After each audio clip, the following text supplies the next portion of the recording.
Hi, we're taking a break with Barry. Matt. Chase. of Joyce Manor. Joyce Manor. Yo, what's up? Thanks for coming through. Yeah. Thanks for having us. We're in Long Beach. You guys are a Long Beach band. Yep. Kinda, but also / Torrance. Mostly Torrance, but yeah, Chase and I lived in Long Beach Yeah. for a long time. Yeah. So it's kind of cool. This is a little full circle thing. Thank you for coming through, man. This is really nice. Yeah, absolutely. Our pleasure. Yeah. I wanted to talk a bit about DIY scene in the South Bay a little bit, and one of the things that I've always noticed is that so when I was first introduced to the DIY scene here, it was like around 2013 or so, and I was like already 21, so I was already going to venues like Alex's Bar and like Vine and Supply and Demand, rest in peace. But there aren't many like all ages venue, you know. Yeah. So when you guys were like going to shows like around Long Beach or like in South Bay area, what were some of the places that you guys were like hitting up? Was it mostly house shows? Yeah, house shows. Autumn's Garage. Yeah. Autumn's Garage was a big one. Yeah, but garages, backyards. Autumn's Garage was literally this girl. Autumn had a house, and her dad would let her throw shows in the garage. Okay. And they had a pig in the living room. Like a potbelly pig. Like a big parrot. The dad wore like Kind of like Guy Fieri style, like button downs. Yeah. Yeah, he was like a middle-aged rocker. middle-aged sort rocker. of He guy. wore like a Cramps shirt with like the Poison Ivy like flamethrower. And it had like flames on the sleeves, and I feel like he had like flame shorts too. He had like a flame fit. Okay. So he was like just like a rocker. He would just pound energy drinks. I think he was like in recovery, like one day at a time. But he was down to let down. touring bands play. And yeah, touring bands played there, like for sure. But it was mostly just like local bands. But you know, there were so few places to play that once you had a spot, like kind of bigger bands would want to play there. Yeah. Kind of, but not bigger bands, but like big-ish bands that probably shouldn't have been playing a garage. Yeah. Probably shouldn't have been playing like a 200 cap venue, but there just wasn't one. Yeah. So they'd be playing a garage that held 40 people. 40 people, yeah, and it's like the kind of thing where like one or two good shows would happen, and then all of a sudden everybody wants to put on a fucking so show. then we there. get shut down because there were way too many people showed up. The guy, like one day at a time dad is like, no more. Yeah, it's like a Saturday at 3 p.m. and the neighbors are not happy. All kinds of people loitering outside, like, is this what the show is? So, Yeah. and he was like, he would close the garage door, and if you weren't in by the time he closed the garage door, he wouldn't open it for you. Oh shit. I can remember like DNF, I was like outside, I was like, bro, like, Missed it, yeah. please. And he's like, sorry, bro. I was like, but they're my friends. Like, sorry. Yeah, there's like because I was talking to a few of my friends like who grew up in like South Bay area like earlier in like the late 2000s, early 2010s, and they were telling me about this spot like Famima. Yeah. Like, Yeah. Yeah. That was like one summer essentially. Like it was just it was like the Japanese chain, like kind of 7-Eleven. They had good like prepared foods, and, like, groceries, and Family stuff. Mart. It's like a shortened version of that. Basically. Yeah. Exactly, yeah. And they had like it used to be a mattress store, so they had like an all-purpose room in the back that was like for storage or something. Yeah. And then I forgot who asked, but somebody that in our like relative circle just asked like, can we like throw a show? And the guy was like, okay. Like, I mean, I don't really know what that entails. It's but $100. Yeah. yeah, totally. So we'd rent it, and like I booked a show there in high school. Like it was just they just always said yes, and so Yeah. that What year was that? Like 06? 07? Probably 07, 08. I'm not Oh, it's that long Yeah, I think ago? it was 06, 07, yeah. Okay. something like that. Yeah. It was after English Rick Sander. It was like Botron and Yeah. DNF and All of the lifespan of all of those spots in the South Bay would be like 6 months, like at the most. Oh, like then like something would go wrong. You know People what? start drinking or break windows. there was or a something. coffee shop called Sacred Grounds in San Pedro. And Okay. You could go see a show at Sacred Grounds. It wasn't a very fun place to see a show. Yeah. Because it was like an active coffee shop. Yeah. So like if it got rowdy, they would like freak out. You know, like what's that one Ghostbuster, Egon? The guy that worked there looked just like Egon from Ghostbusters. Yeah. and he'd be like, cut it, no. So you couldn't mosh really. Yeah. Just kind of drag. But they were down to like, they had punk shows. I saw punk shows. yeah, and it was a long running, like, they did shows there for many, many years. Yeah. Okay. Why did Famima get shut down? Just because of people? It was like rowdy. Botron, I got like fake blood everywhere. That didn't help. Yeah, I think the show that did it was like a metalcore show. There was this Okay. band called like Terry Funk that played, and people just kicked out like the windows, like, and it just got too crazy. Like, there were like maybe 300 people back there. Okay. People were like stealing beer from the Famima, Okay. bringing it back, and the nice people who like owned the place just sort of like they just couldn't believe it. Like they were just like, we do this nice thing for you kids. Yeah. This is how we repay. Yeah, exactly. Yeah, it was meant to be like a space you rent to have a business meeting or like maybe a birthday party, like I guess, but Yeah. not a show. Like absolutely not a show. They had like a whiteboard in there, and it was Yeah. like like it was not meant for shows, but we made it happen. It was really fun. Yeah, I feel like Famima was such a product of its time because you know how like if you look at social media, a lot of people are into Japanese convenience stores and stuff like that. And I feel like back then when they had it, it's like, whoa, like everything's there. That's kind of cool. But then like, yeah, it just fucking closed down. It's kind of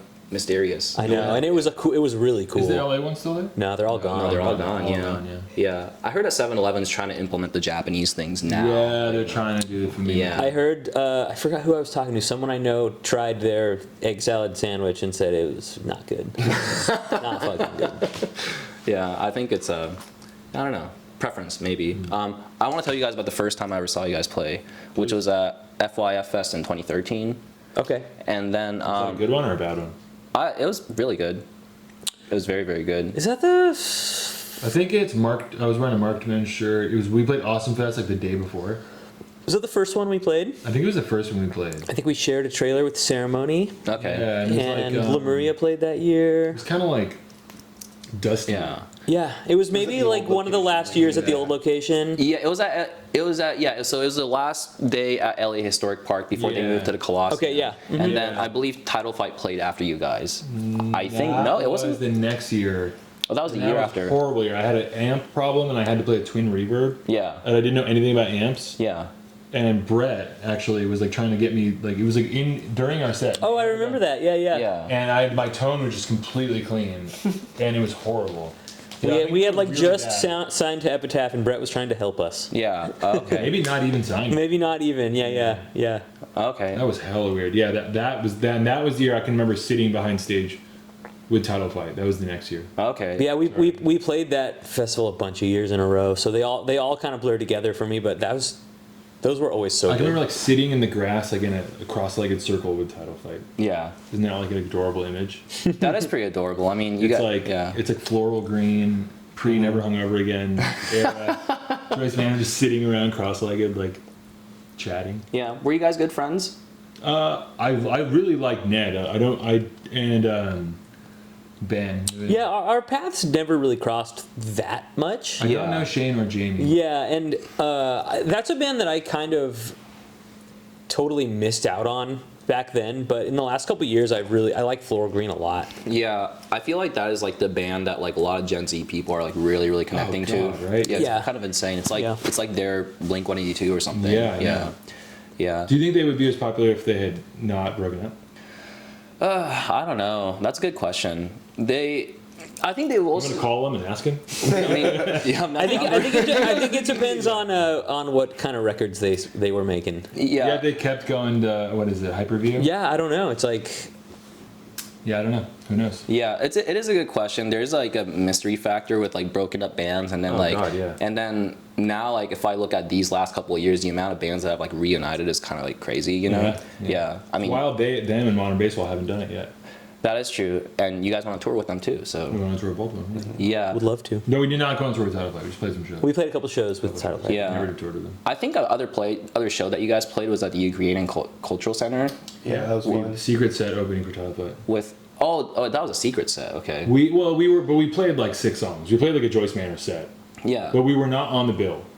Okay. And That it was- It was Waxahachie, Hopalong, Title Fight, and then before Title Fight, we just came out on their gear. Yeah. Which was sick, and their gear sounded really good. They had like really nice Marshalls, It was awesome. and like they like knew how to like use them. So like I just played their stuff. Yeah. I think I played like their guitar. Maybe Yeah. maybe I played their guitar. Maybe I played my own guitar. Yeah. Yeah. But, That was the thing where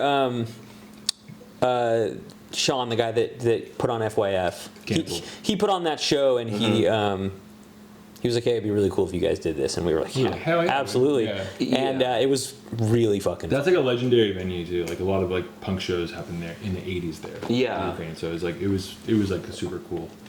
thing to get to do. Definitely a standout moment for sure. Like, oh yeah, I wanted to ask because like I know Sean Carlson, like I understand with him, but like I know that he's from like Torrance and I know you guys like because I know you guys play FYF like 4 times. Like did you guys connect because of the South Bay thing or?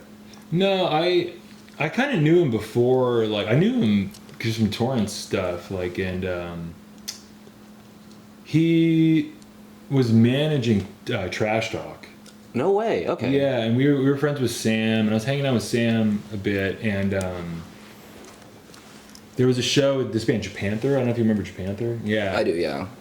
And I was like, I emailed him to try to get on it, and he didn't respond. And I told Sam, I was like, man, like your manager fucking, I wanted to get on the show, but we were really small. We weren't popular. Yeah. And he's like, I'll text him.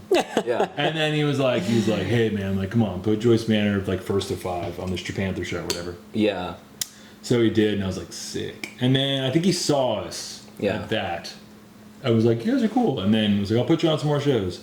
Didn't. Yeah, it took a while. We were definitely trying to like wriggle into that when world. our record came out, he was like really into it, and he actually kind of was like managing us unofficially for free, just because we were like, you guys are from Torrance, you're really good, and I want to make sure you guys like make the right moves in the very beginning. Yeah. And so he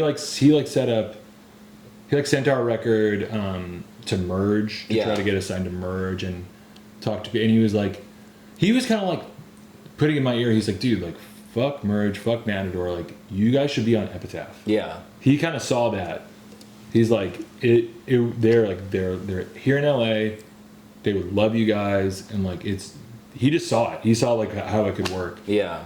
Anyway, but yeah, for a while I was like an annoying person, like asking him to get on shows. Okay. Because he was booking big shows at the time. He was booking like No Age and shit. Mm-hmm. And like I kind of knew him. And I'd be like, hey Sean, long time no see, pal. Yeah. Any chance I can play with No Age? We played a show one time with Defiance, Ohio that totally got away That from wasn't him, the though. original. That was Ralph. No, I know, it was Ralph. Right, yeah. And it totally got away from our friend Ralph. And it was just too many people came. It was crazy. They had to divide it into 2 shows. Mm-hmm. So Sean Carlson kind of came and like sort of like tried to like save the day a little bit. He just kind of showed up. Yeah. And I remember Barry like as he was walking by, he asked him like, hey man, like if we do good tonight, like can we play FYF? And he was just like, no. He kept like walking. Yeah. He totally did. It was, I used to just bother him. yeah. Yeah. Because I kind of knew him, and I was like, dude, come on, like, what the fuck? Hook it up. Yeah. And I think, but once he heard our first record, he's like, I know that kid. Yeah. He's annoying. This is fucking good. Yeah. And then he was like our biggest supporter. Yeah. And like really going out of his way, unpaid, Yeah. to help us. He's like, I don't have time to manage you because I'm like doing FYF and God knows what else I'm doing. But I'm gonna manage you for free. Yeah. And yeah, anyway. And then, I mean, then we kind of became like the house band of FYF for like 5 years in a row. And Yeah. I think that did a lot for us in LA. Yeah. Yeah. Because I feel like he really did put you guys on. But Yes. yeah. I feel like this is something that Quan and I talk about quite a bit because like we go to like FYF like almost like every year, and then we really Still? like. Oh, I mean not anymore. In dreams? At the time, like I'm kidding. Yeah. I'm at the Coliseum by myself. Yeah, exactly. This is the 2025 guys. Yeah. No, but at the time, like when we went, like it was like really really fun, and I don't know, like sometimes part of me is like, man, I wish like a festival like this would like come back to LA, but there hasn't really been anything like that since then, huh? I feel like. I hate to say it, but I do think a lot of that was Sean. Yeah. Oh, absolutely. They tried to do it a year without him, and it fucking sucked, and they canceled it. Yeah. I heard Just that. like It's a kind lot of of a- festivals, like look like it's booked by a fucking algorithm. Yeah, it's kind of a lost art, like curating like a good bill that's like diverse, but it all kind of makes sense, Yeah. and everybody's excited about every single thing. But Yeah. Yeah. And I just don't think that like we're there anymore. Yeah. I just don't think that festivals like that can really grow that way anymore.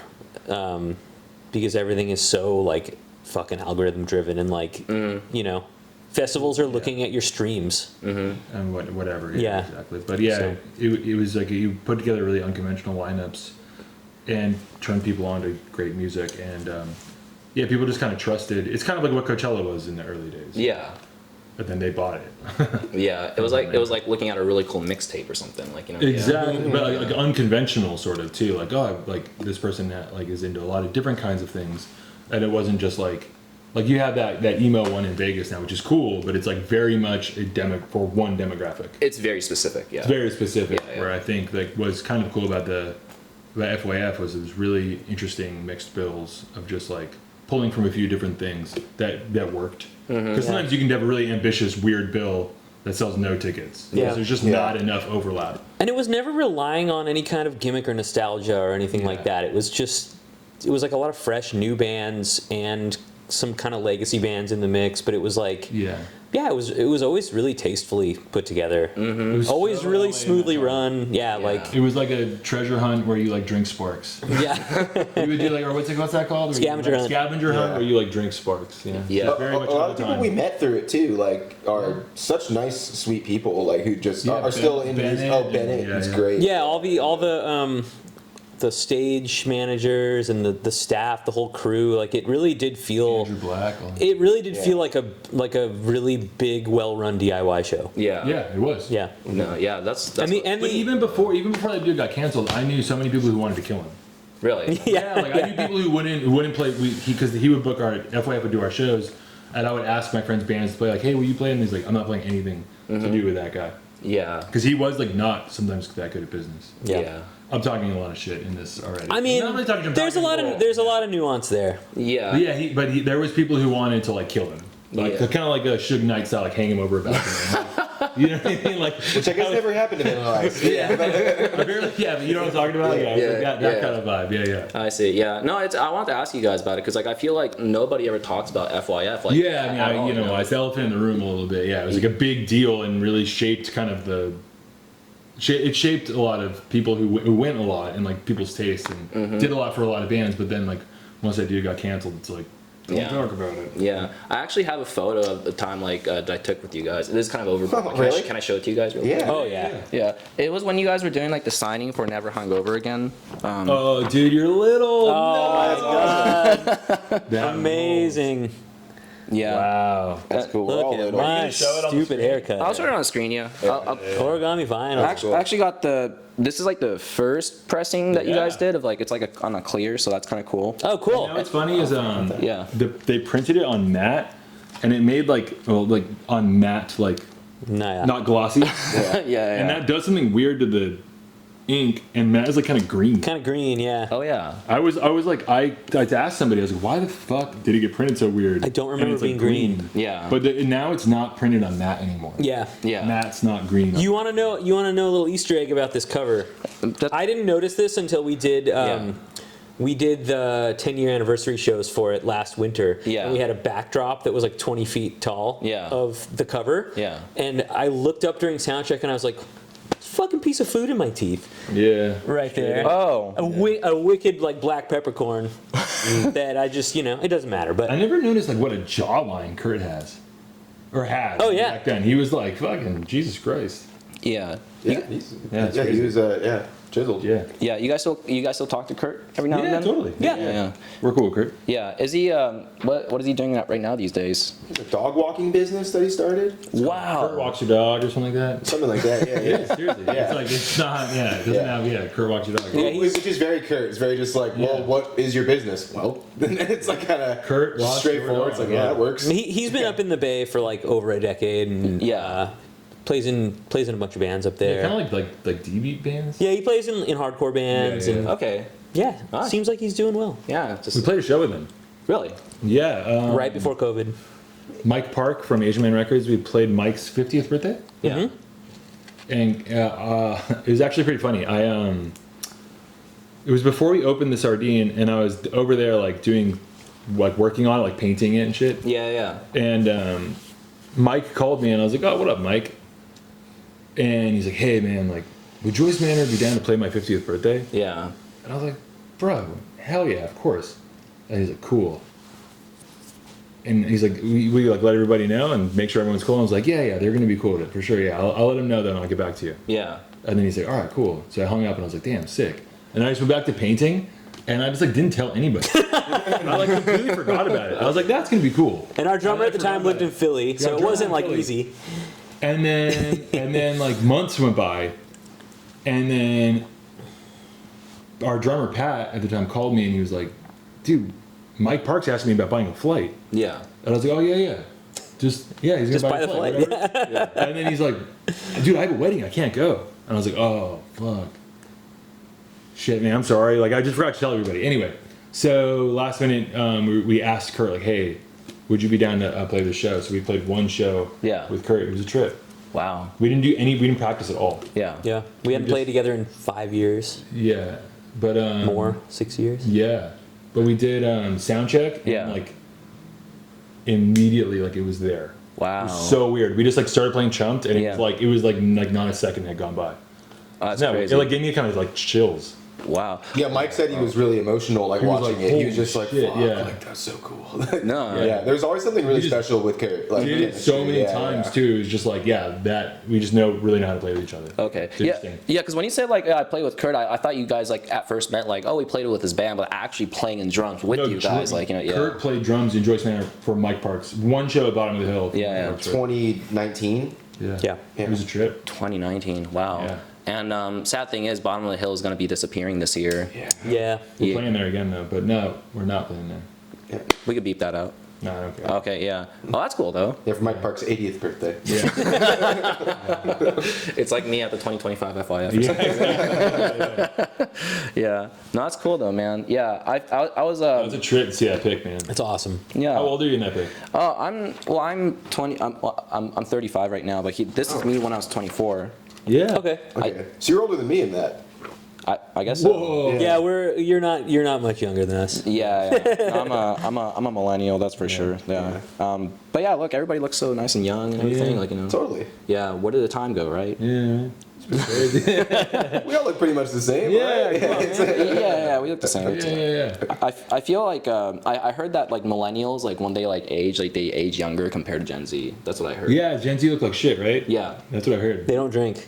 They don't You don't drink to look like shit. At what cost? What is it called? Oh, let's actually, since we have the record out, let's talk about the 10th anniversary show. You guys played at the Palladium twice already. And, well, this is the second time you guys played, or is it the third? It's technically 3 because we did 2. Well, okay, it's. Never Again show was the 4th. Technically the 4th, yeah.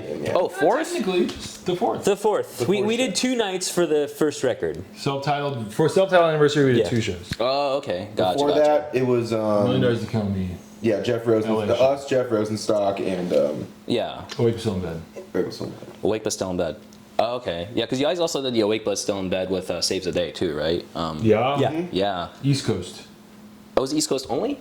Midwest as well. Midwest as well. Yeah, Midwest as well. Okay. Man, that would have been a sick show. It was a sick show. we toured the West Coast with them too, and it was fun. Okay. Wake was still in bed. See, I missed out on that, so that's Right. my fault. The Yeah. LA show for that was Observatory. Or the SoCal show. Yeah. Yeah. Was Observatory. No, I'm a big Saves the Day fan, so like I was kind of felt like you guys kind of fit in together or something. Totally. Like that. We love Saves the Day. They're a lot of fun to hang out with, really and get to play along with, with those and to dudes. listen Yeah. to. Those are our buds. Yeah. So Chris Connolly's a cool guy. Like, Super cool guy. He Yeah. wrote me a really nice thing the other day about our new record. really? Really sweet guy. Oh, that's fucking cool, man. That guy rocks. Yeah. Rodrigo's the man. I love Rodrigo Yeah. too. Yeah. I mean, they're all great. Everyone's cool. But, Yeah. It'll be cool if you guys play another show together soon or I something. fucking agree. I would love that. Yeah, Yeah. we played with them in Mexico, and they were just Yeah. so fucking good. They're didn't practice. It was fucking like they're kind of they're better than they were when we toured with them before the pandemic. Yeah. Yeah, They're they're like firing on all cylinders right now. You know, bands go through ups and downs, but like, you know, I feel like they're. Yeah, the last time I saw them, it was like a different band. They were so good. They're very tight, and like Chris singing is like always on point, which is like so amazing. Like, you know. Yeah. He I liked how he was singing more recently. I liked how he was singing better. Yeah. Yeah. Okay. 'Cause, you know, his voice kind of got like different on Reverie. Yes. And I like it. Mm-hmm. But then it kept like, you know, like his voice kind of sounded more like Stay Where You Are the last time I saw him. Right. When I was like, yeah. Yeah.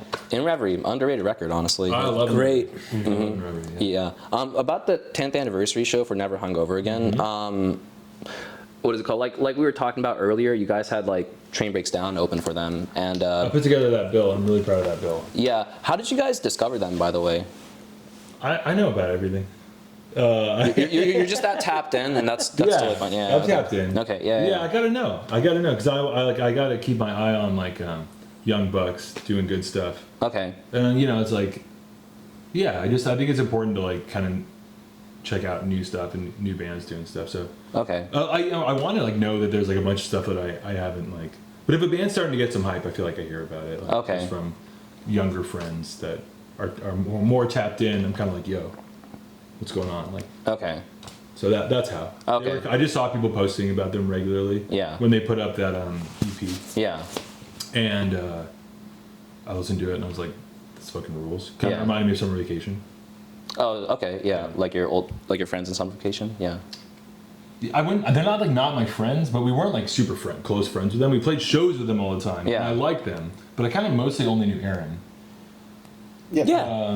We got along great with those guys. But Okay. yeah, We hung out, but I never like had their phone number or like hung out with them. You know what I mean? Like, Yeah, in that case, I've never once like texted Mark like, "Hey, bud, how you been?" You know what I mean? Like, but like, great songwriter and like funny guy. Like I like the guy, but we weren't like bros per se. Okay. Yeah. No, I thought it was really cool when you guys like put Train Breaks down as like an opener. It was like I felt it was like it's always nice to see that like I don't know like a smaller band like to just kind of be able to like where you guys give them opportunities to like do stuff like that. And same thing with like Smoking Data Guns as well. Yeah. Is that tried Slippers opening, and Okay. Train Breaks Down, and Algernon than Us. I thought that was a really cool bill. Yeah. So, Slippers like kind of more like indie pop kind of thing, into like Train Breaks Down, which is like I don't know, indie like Scribo stuff. Yeah. Something like that. Yeah. I know it's been over like because that was December 2024 or something like that, right? Oh shit. Yeah. Yeah, it was. Yeah. Looking back at that show now, like, how do you guys feel about it? Would you say that was like one of your favorite shows that you played, or? Yes, Absolutely. That was probably my favorite show we've ever played. Really? The Palladium show with Mark Hoppus, that whole Mark Hoppus is insane. that whole spiel. Yeah. Train Breaks Down, Mark Hoppus. Yeah. Slippers, Algernon. Yeah. What's not the low? That's pretty good. Yeah. You know, like I don't know. Each show was like kind of cool in its own way. Like the House of Blues one was great, but and That one was crazy good. Yeah. That was crazy good. The Brooklyn Steel show we played was fucking awesome too. Yeah. Yeah. But yeah, the Palladium was just kind of like it's always kind of bittersweet playing a hometown show. There's like all your friends and family are there, so you're kind of like hosting in some way too. Yeah. But I was able to enjoy it and be in the moment, and I feel like it was a great show to kind of just like very like absorb in every way. It was really fun. It felt like a rare opportunity to take a victory lap and actually enjoy it. Yeah, I know that like well there was like the interview that I saw where you guys had like the social media people help you out with this thing where it's like where you were asked Joyce Manor Reacts. Joyce Manor Reacts. I kind of like that. Is that what it's called? Joyce Manor Reacts? That's what they called. That's what it was pitched to us as Joyce. And we didn't know what they were going to show us. Okay, yeah. For the Mark Hoppus appearance, what is it? You called Brett and see if he was down, right? And then like he was like pretty much immediately like, yeah, let's do it. Yeah, they edited it because they wanted it to be like really snappy, but they kind of edited out some of the details. But I also talk too much, so it's like.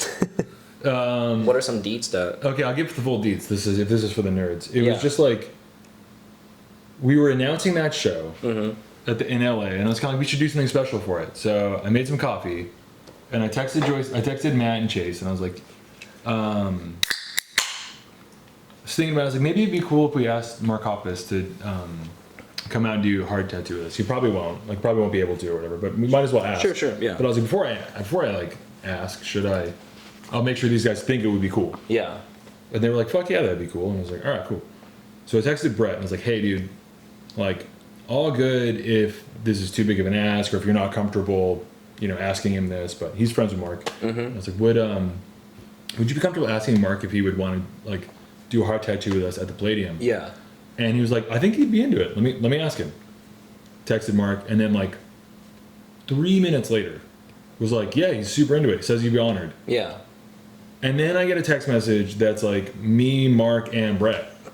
And Mark's like, hell yeah, hard tattoo Palladium, can't wait. That sounds rad.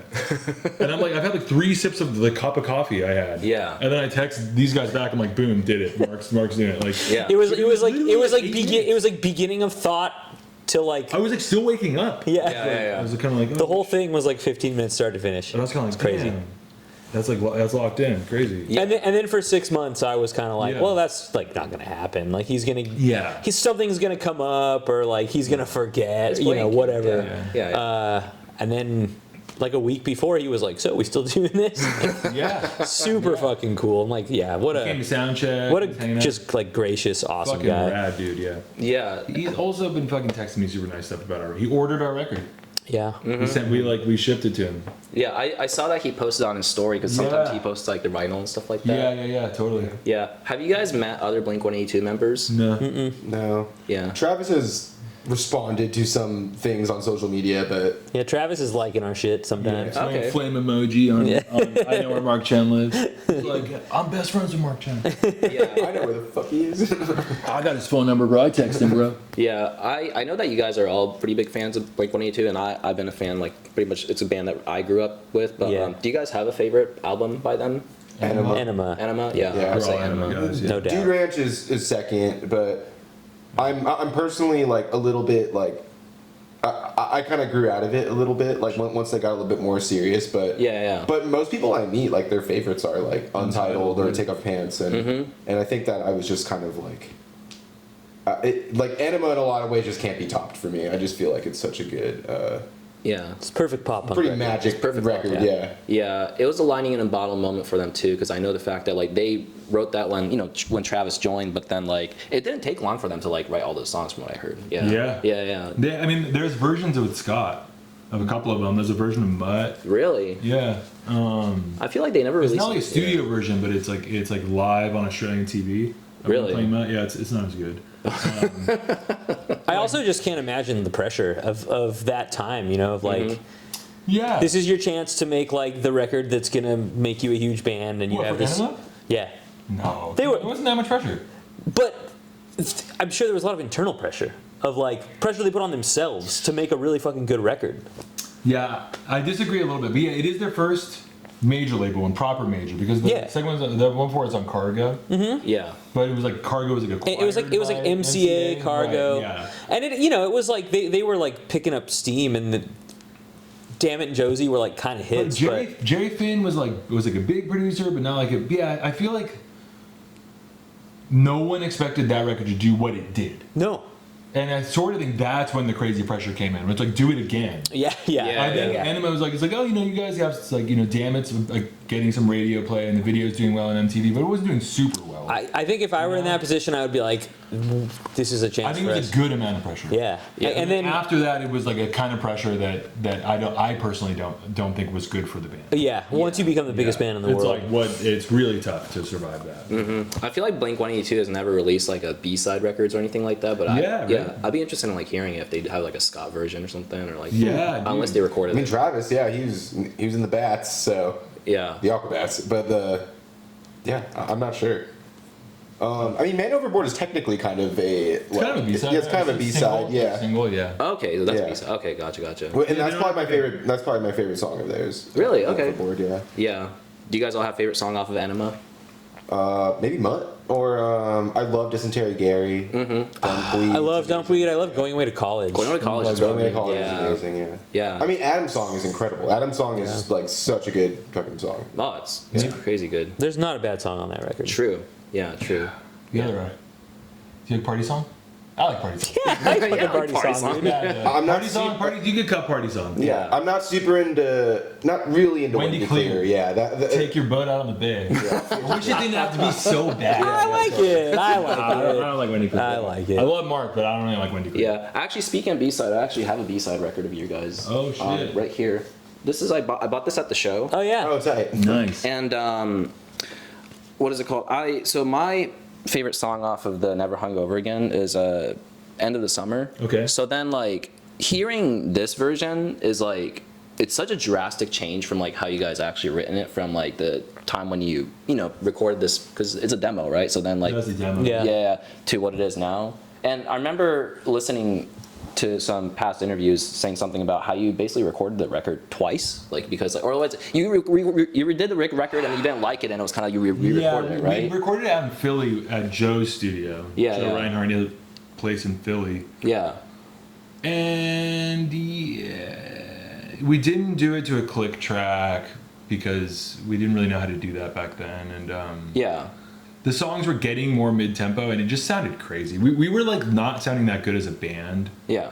but trying to record live, and yeah, some of the songs weren't there. Like we tried to record that version of End of the Summer. Anyway, yeah, it was just, I think it was more the material wasn't there, and the recording didn't sound that good. We've been through this a couple times where we've gone into the studio and then kind of realized that it's just a bit undercooked and we're not maybe quite ready. Yeah. Like maybe it's kind of like you book studio time and you're like, that'll kind of make me finish these ideas and get it ready for the studio. Put a little pressure on. Yeah. But then you go in and try to do everything in a week before you start a tour, and it's like not happening. Yeah. I used to have a lot of problems with my voice back then. If we were touring so much, so I would like blow out my voice a lot. Yeah. And then once you blow out your voice, it's like you can't. So we didn't finish the record, basically. Yeah. We were like, okay, well, we'll book time in LA. Yeah. Joe will come out and we'll do it. And then I was like, I basically rewrote most of it. Yeah. And then he was like, oh shit, should I book another week of studio time? I'm like, yeah, probably, because we're going to re-record everything. And the sessions were like 8 months apart. Or so. It was like... Was it? Yeah, we did this stuff before with... Desperacidos, right? It was, I think it was at the end. It was at the end of Desperacidos. It was like March of 2013. Yeah. In Philly. It was so fucking cold. It was so cold. And then we recorded the record properly in like November of 2013. Yeah, you're right. Okay. In LA. Yeah. I see. Yeah, no, it's really interesting, like hearing the demos and just kind of seeing like how much it like progressed to like the actual songs and everything, you know? Yeah. I love you call it the actual songs, but like, well, I mean, it's like if we were a less discerning band, that could have just been it. Yeah, I don't know. It's really cool that like you guys put this out. The context of this photo, did you actually like fell or? Like, oh yeah. It was at Fest, I think, 2012. Okay. Really drunk. I never realized you were like against a tire. Yeah. Until right now, but yeah. There it is. Yeah, no, really. Yeah, I wrote Matt McGreevy at Epitaph, and he's like, "Do you have any like B-sides from Never Hungover Again?" And I was like, "I have these shitty demos that Jeff Enzor recorded." Yeah. Jeff Enzor recorded that. Yeah.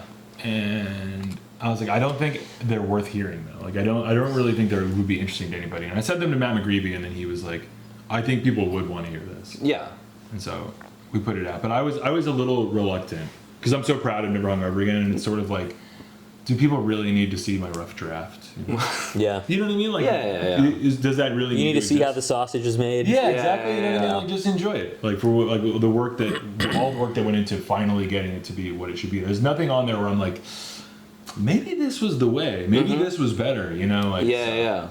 It's like, do you want to hear a worse version of that song? Yeah. Yeah. It's a cool document as a limited 7-inch that like not that many people. And I told him, I was hear. like, it can't go on streaming services. It can't be like anything like that. It's like, I don't want it to say anywhere like new music from Joyce Manor. Yeah. Like, I'm a big like Morrissey fan, and there's like on YouTube there's like tons of like alternate versions of like Morrissey songs, and like I don't know why they're up there. Yeah, right. They don't get taken down. Right. Yeah. But there's like the rockin' version of Why Don't You Find Out for Yourself and shit, but it's like, and I love that stuff. And I can't get enough of it. So I'm like, this is for like Joyce Manor nerds, but it can like only be on YouTube and 7-inch, and that's it. Yeah, usually B-sides are kind of on like if there's like a deluxe edition of like a record, then it's kind of like a second disc or something like that. Yes. I didn't even want like it to be available on Spotify. Like, you got to go to YouTube for this shit. It's like unlicensed, raw shit. Or buy the 7-inch and you got Or buy the 7-inch. Yeah. Which I don't know, like. But I kind of even wanted it to be like a bootleg 7-inch. You know what I mean? Yeah.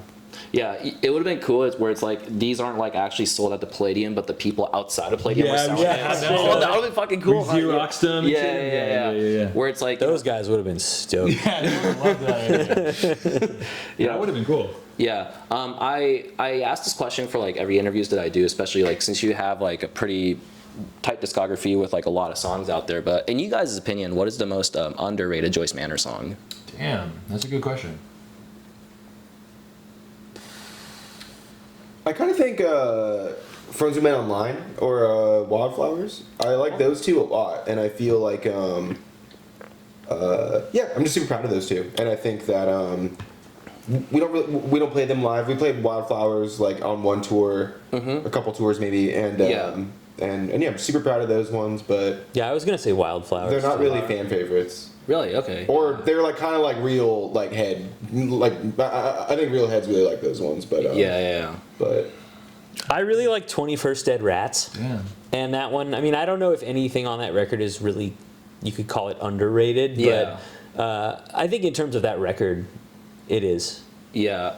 I don't know if my answer is underrated or not, but like especially like stuff with like Cody or something like Over Before It Began. Oh Yeah. Yeah. I agree with that. Yeah, I always felt like that was like I like Make Me Dumb a lot. Make Me Dumb's good too. Yeah. I wish I'm trying to think of like one that I kind of like was really, really proud of and hoped would do better would be like the song Dance With Me.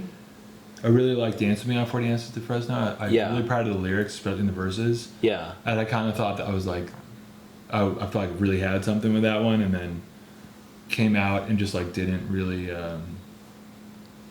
It's not really a fan favorite. Or it's not. It hasn't like become like a song that has its own. Yeah. Yeah. Okay. Whatever. Other than that, like, let me think.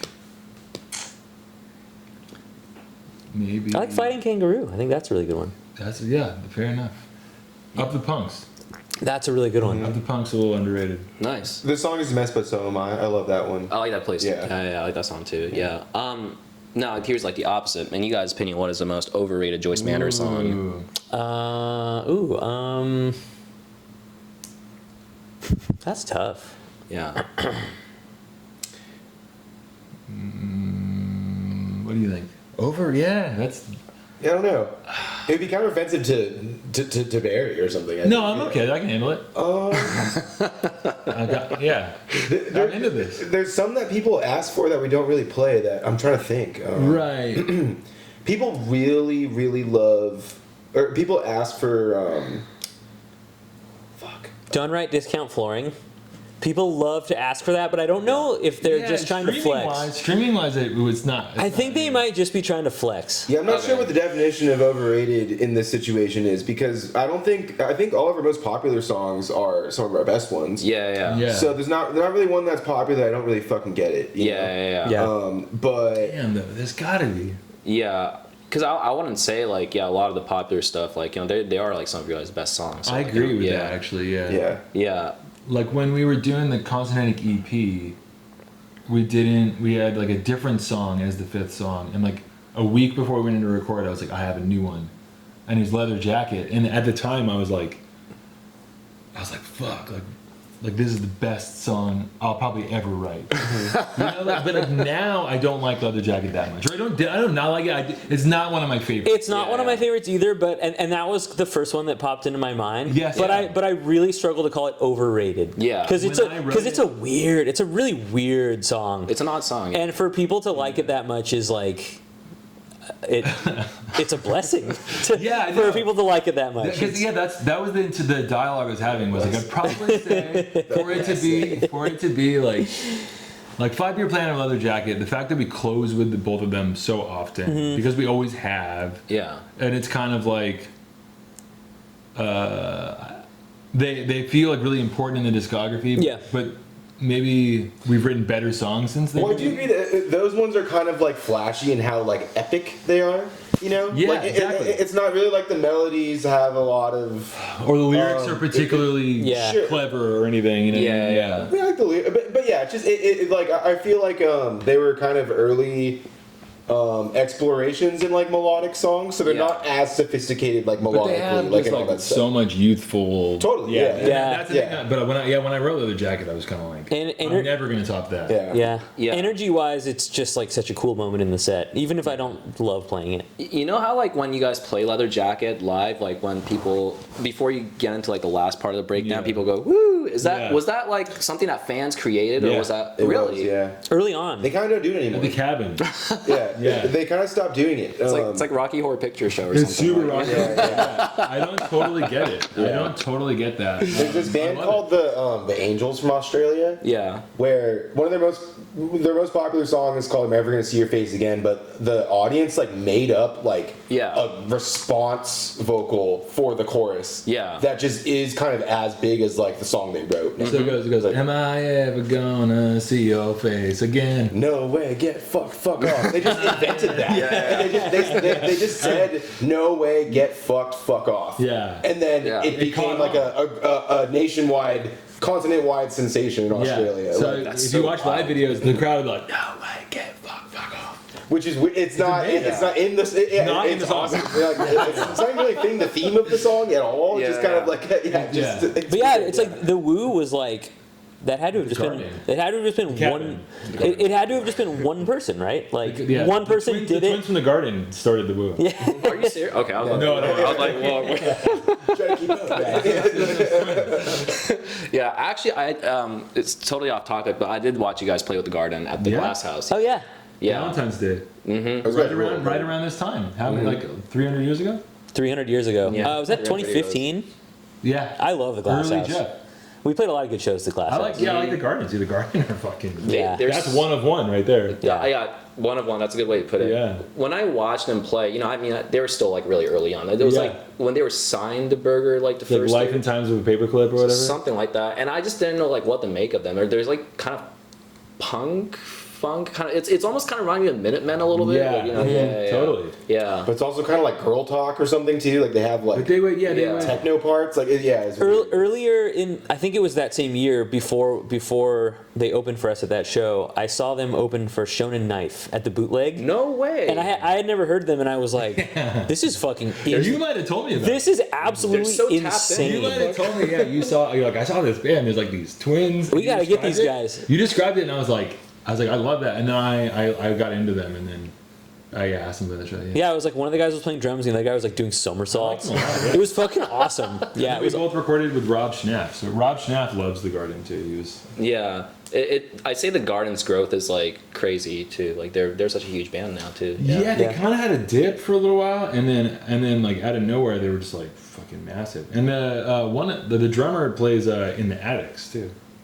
Oh, well, I didn't know punk that. band. Yeah, I saw the Attics at No Values, and I was like, oh shit, that kid from the Garden is fucking ruling on drums for the Attics. Yeah, he's really good at drums. Amazing drummer. Yeah. Yeah, I feel like that No Values Fest didn't really continue after that year, huh? I don't think it did super good. Yeah, I wanted to see the Dead Milkmen. Yeah, me too. I love the Dead Milkmen. Mm-hmm. Yeah. Saw them at Riot Fest one year, and it was really great. Really? Yeah, Really great. great. That was probably the best. That and the Pixies were the best things I saw that year. I feel like they don't play shows that often. That kind of makes them legendary in a way. Yeah, Yeah. absolutely. Yeah. Their newest song is like pretty cool. Or I'm not sure how new. It's probably like a year old now, but it's called like When Daddy Drinks or something. It's hilarious. It's really good. Yeah. It's super good. Fucking love the Dead Milkmen. No, they're fucking awesome, Yeah. man. Because when we were talking about doing this interview, like we did the show. I mean, I didn't do it, but you did the show at the Fingerprints, and then and you guys were doing like the whole signing. It was like a record release show and everything. And I remember like when. Well, I don't know if that's the owner of Fingerprints, but when he came out to like announce you guys, he was saying that he was trying to like get you guys to play for like 15 years and it didn't happen or something like that. He said like 20 years. He was kind of maybe like he inflated that. Yeah, he was I was like, this is the first I've heard of this. Yeah, But I worked at Fingerprints, and bro, this is the real story. This is the real scoop. All right. When I worked there, it was like before Never Hungover Again. And he's like, yeah, you guys are doing a new album. That's cool. He's like, Epitaph, they're good people, you know. And I was like, yeah, that's what he's telling me. And I was like, yeah, they're for good people. Sure. Yeah. Because we just signed Epitaph. Yeah. He's like, yeah, they're good people. And I was like, okay, cool. And then he's like, we got to have you do an in-store here. But he had like all these ideas for it. Yeah. He wanted me to like wear a suit, come out and like sit on a stool. Yeah. He's like, it's gonna be this like you're gonna like totally subvert expectations. And I just thought it was like really presumptuous. I was like dog, like if I want to subvert expectations, I will. Like, I don't need you to like suggest. Yeah. That's what I should like. I thought it was really presumptuous. Yeah. And I was like, yeah, for sure, man. I'll let you know. Okay. And that was the first time we ever talked about me doing an in-store there, or us doing an in-store there. He thought it would be just me in a suit, like an evening with. Yeah. He thought that would be like this punk band is doing an evening with. Okay. And he was gonna blow minds or something. I don't know. Yeah. Rand is a really sweet guy. I like Rand, but like, I really didn't want to do that. Yeah. So we never did. Yeah. And then with this record, the idea was floated like you guys want to do Fingerprints, and we're like, hell yeah, that'd be cool. But yeah, there was I've never been like, please, Rand, can we please play it? You gotta like Barry's been begging me to. Yeah. What are you talking about, bro? Finally through these boards you of fucking bones. asked me to do this back in 2013. Yeah. I was like, yeah, I'll let you know. I have always really loved Fingerprints, Yeah, though. and me too. It was cool to have the opportunity. 'Cause I interviewed to work there in like 2007 and didn't get the job. Really? Yeah, and then I got the job in 2013. Nice. Did you enjoy the time working at a record store? No. Okay. Yeah, I liked when I worked with his son Chance because he didn't make me do anything. Yeah. But it was like not like the dream I was promised watching like 90s movies of working in a record store where you just talk about music and hang out in a record store. What's that movie with Jack Black that's like a record store High movie? Fidelity. Yeah, High Fidelity. What's the other one? Yeah. Empire Records. Empire Records, yeah. I grew up watching these movies. It's like that's my dream job. I want to work in a record store. If you worked with Rand or some of the other people, they just made you work the whole time. Yeah. And I had to like basically do data entry like standing up, and I would like enter classical CDs into the computer. Yeah. It's like really boring, like a stack of dusty classical CDs. Yeah. And then you like ring people up. Like I wasn't like buying vinyl or anything like that. I was like, it was just like a job, and it was fun to be around music and people who like music. And I found out about a lot of music, and I liked the job. I did like the job. Yeah. But like an 8-hour day of like entering fucking classical CDs or like used DVDs, like or shelving a things used off. copy of 24. Like sweet, I got to enter this, and like someone bought like a used copy of 24. Like all right. Yeah. No, it wasn't that glamorous. Nice. But when Chance was working, he was Rand's son. He didn't give a fuck, and you could just fuck around. Like, no, I thought it was cool. I mean, it was such a cool, fun performance. I mean, Yeah, nice. long line, like that, Long line. that Long was line. crazy. Yeah, and then Rand had to sign like fucking 100 records after that. We had a lot of shit to sign. Yeah. but or they- like Christine from Epitaph was like, "Hey, that's a lot. They're done." yeah, she kind of like pressed Rand a little bit. She's kind of like, yeah. yeah, And then Rand was kind of yeah, like, the boys are done. "They can do it. They can keep going." Yeah, because I kind of like. Yeah, what the fuck? It's like we were making an iPhone. Like, dude, I'm tired. I was. Yeah. Yeah, because I kind of like snuck in. Well, I mean, Epitaph was they were the one that actually invited me to the show. Oh, sweet. Yeah. That's what I'm saying. Yeah. Yeah. And then so when the line was about to start, I just kind of came in. I was like, and I talked. I'm with Epitaph. Yeah.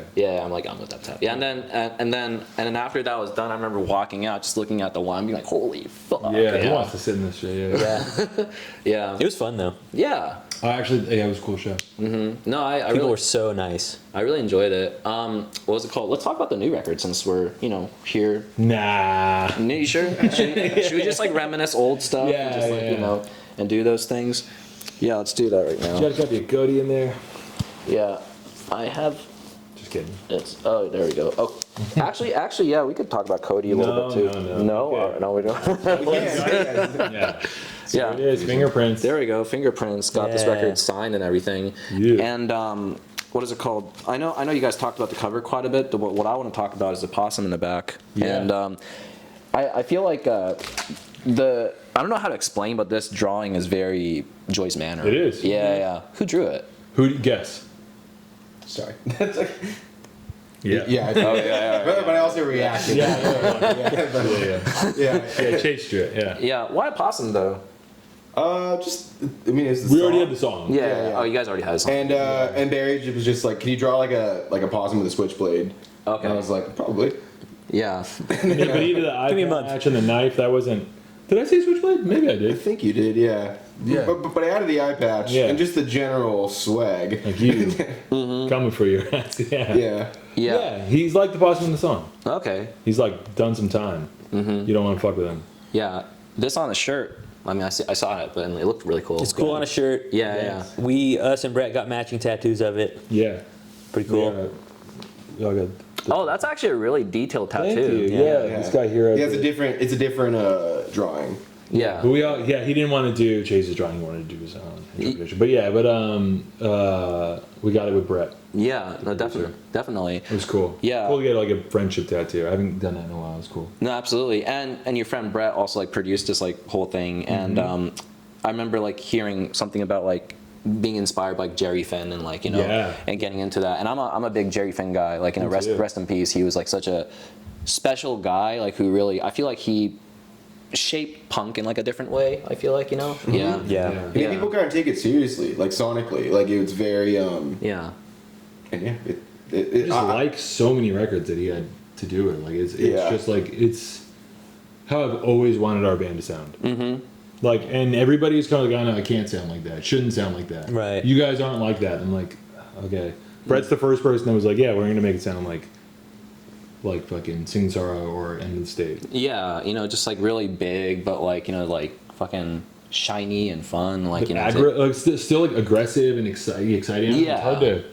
I was just kind of like, it just sounds right to me. And it's I guess because it's kind of what like it's not terribly. Yeah. It's not terribly like tasteful. Like a lot of the choices, like that on his records, like they're kind of like really over the top, but it like works, and harmonically it's so rich, and I don't know. Yeah, they're all kind of scrappy and polished at the same time. Yeah, exactly.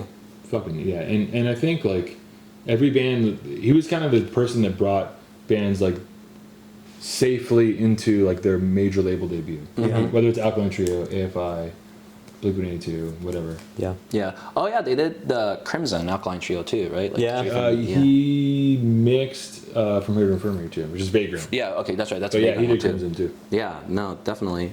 My favorite song on here, it was the first single off of it, but All My Friends Are Depressed. Like, you know, I love that song, and like honestly, like it has become like one of my favorite Joyce Manor song. Like when it first came out, and my first initial listen to it, the impression that I got was like, wow, it's almost like, you know, of course it kind of got a little country kind of feel to it. So like my impression was like it's a little Tiger Army-esque a little bit, Super you know? Tiger Yeah. Army. Yeah, kind of Nick 13, and Jerry then Finn. Yeah, and Jerry Finn. There we go. Yeah. And but then I heard Yassi's podcast that you did, and then you were saying that lyrically it was inspired by 100 Gex or something like that. Yeah. Yeah. Sort of word association, like kind of sort of funny. Yeah. Yeah, like especially the song Doritos and Fritos. Doritos and Fritos. Yeah. Yeah, and then like the riff wise and everything, like did it come off like that? Because you know how like some of your songs, like maybe like it could have started off like slow, but then it could turn into like a punk song. But then like before this one, did you guys want to keep that tempo? It was more punk. If the first version of it and like the Logic demo that I made, like was fast. Yeah, it was more like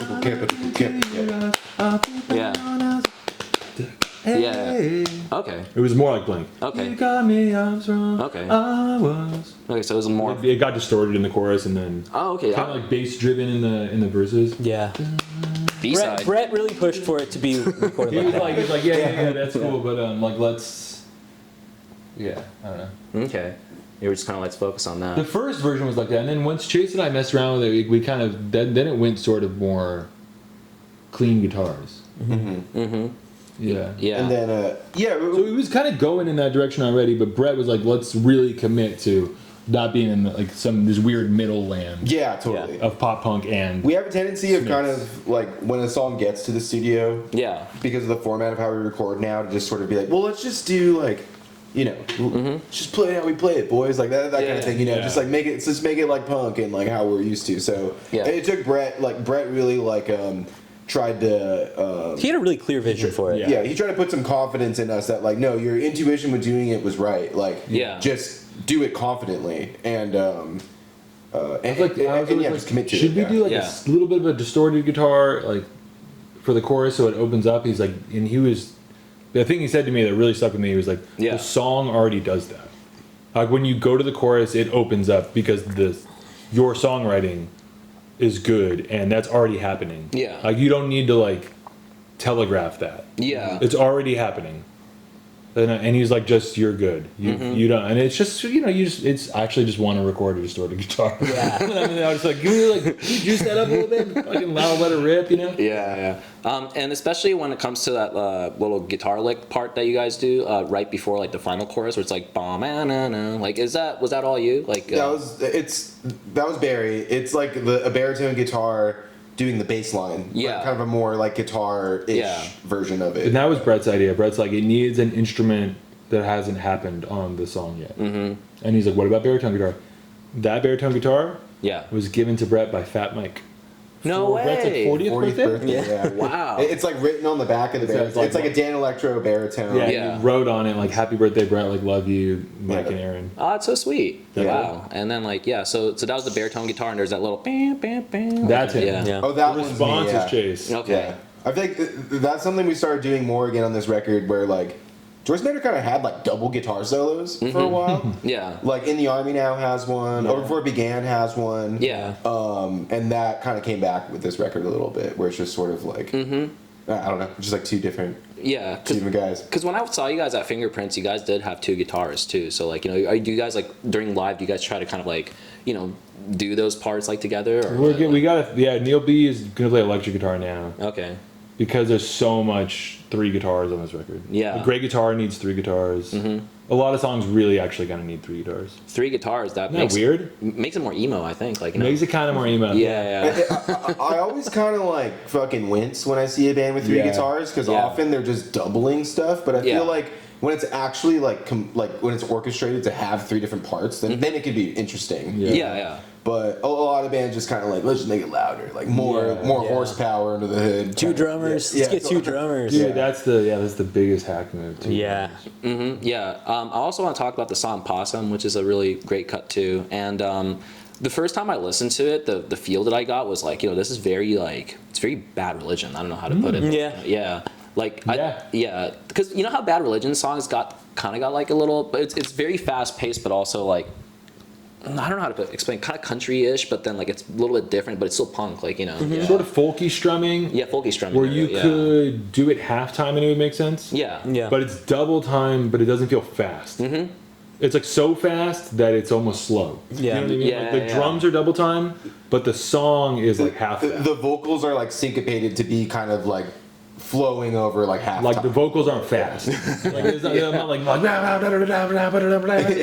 I'm like singing a slower line, but the drums are double time. Yeah, that's super. That's just a lot of 90s punk. And Like a lot of 90s punk bands would like do like a cover of like Brown Eyed Girl. Yeah. The drums are double time. But the song is the same. I mean, May 16 by Lagwagon is just like it's like kind of crooning. so over unbelievably fast. Or like Linoleum, like everyone does like a ukulele cover of Linoleum. It's because you can do that. Like there's like the drums don't have to be double time. Yeah. But you can, or like you can do like a little. Just because you can do a folky interpretation. You can do a folky interpretation of the possum. Yeah, and the woes in the chorus are so bad. Pure Bad Religion. Brett wrote. Yeah, I can kind of see him like when that part happened. He was kind of like, all right, I got this.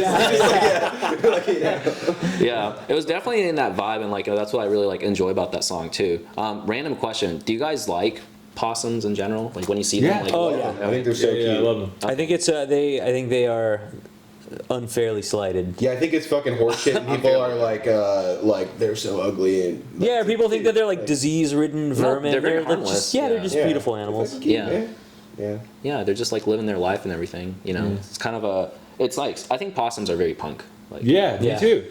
Me too. Yeah, no, I love that. I fucking tried to pay tribute. To the punk. Trying to tell people about it. Yeah, I don't know if you guys like pay attention to like streaming or anything like that, but or whether you care or not. But when I don't use Spotify anymore, but like I have a free account, so like if I want to see stats or something, just for fun, right? And then I saw you guys, and it was like you guys like exceeded 1 million monthly listener recently, and I don't know like how much of a big deal you guys kind of like see that as or anything like that, but especially as a band like coming from like the area that I was around in, for you guys to kind of like have that achievement, it's like holy fuck, dude, like 1 million, that's kind of crazy, Super. Yeah, I mean it's like the most direct evidence you can have that a lot of people are listening to your band. You know?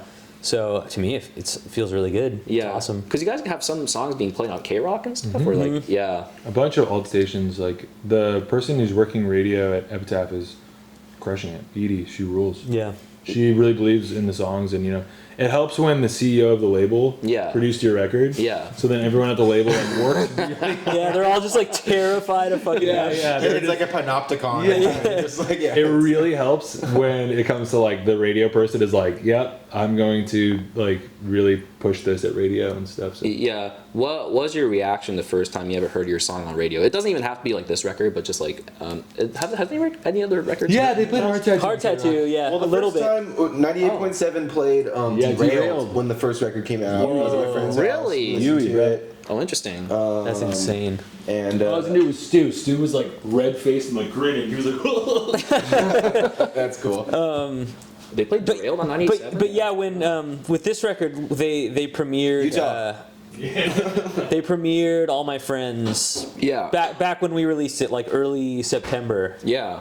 And it was like absolutely mind blowing. Yeah. And they're like, Sure. you know, the DJ's like introducing us, talking about how we're from Torrance, and it was, it's just that total. dude Miles, the DJ that introduced us or whatever.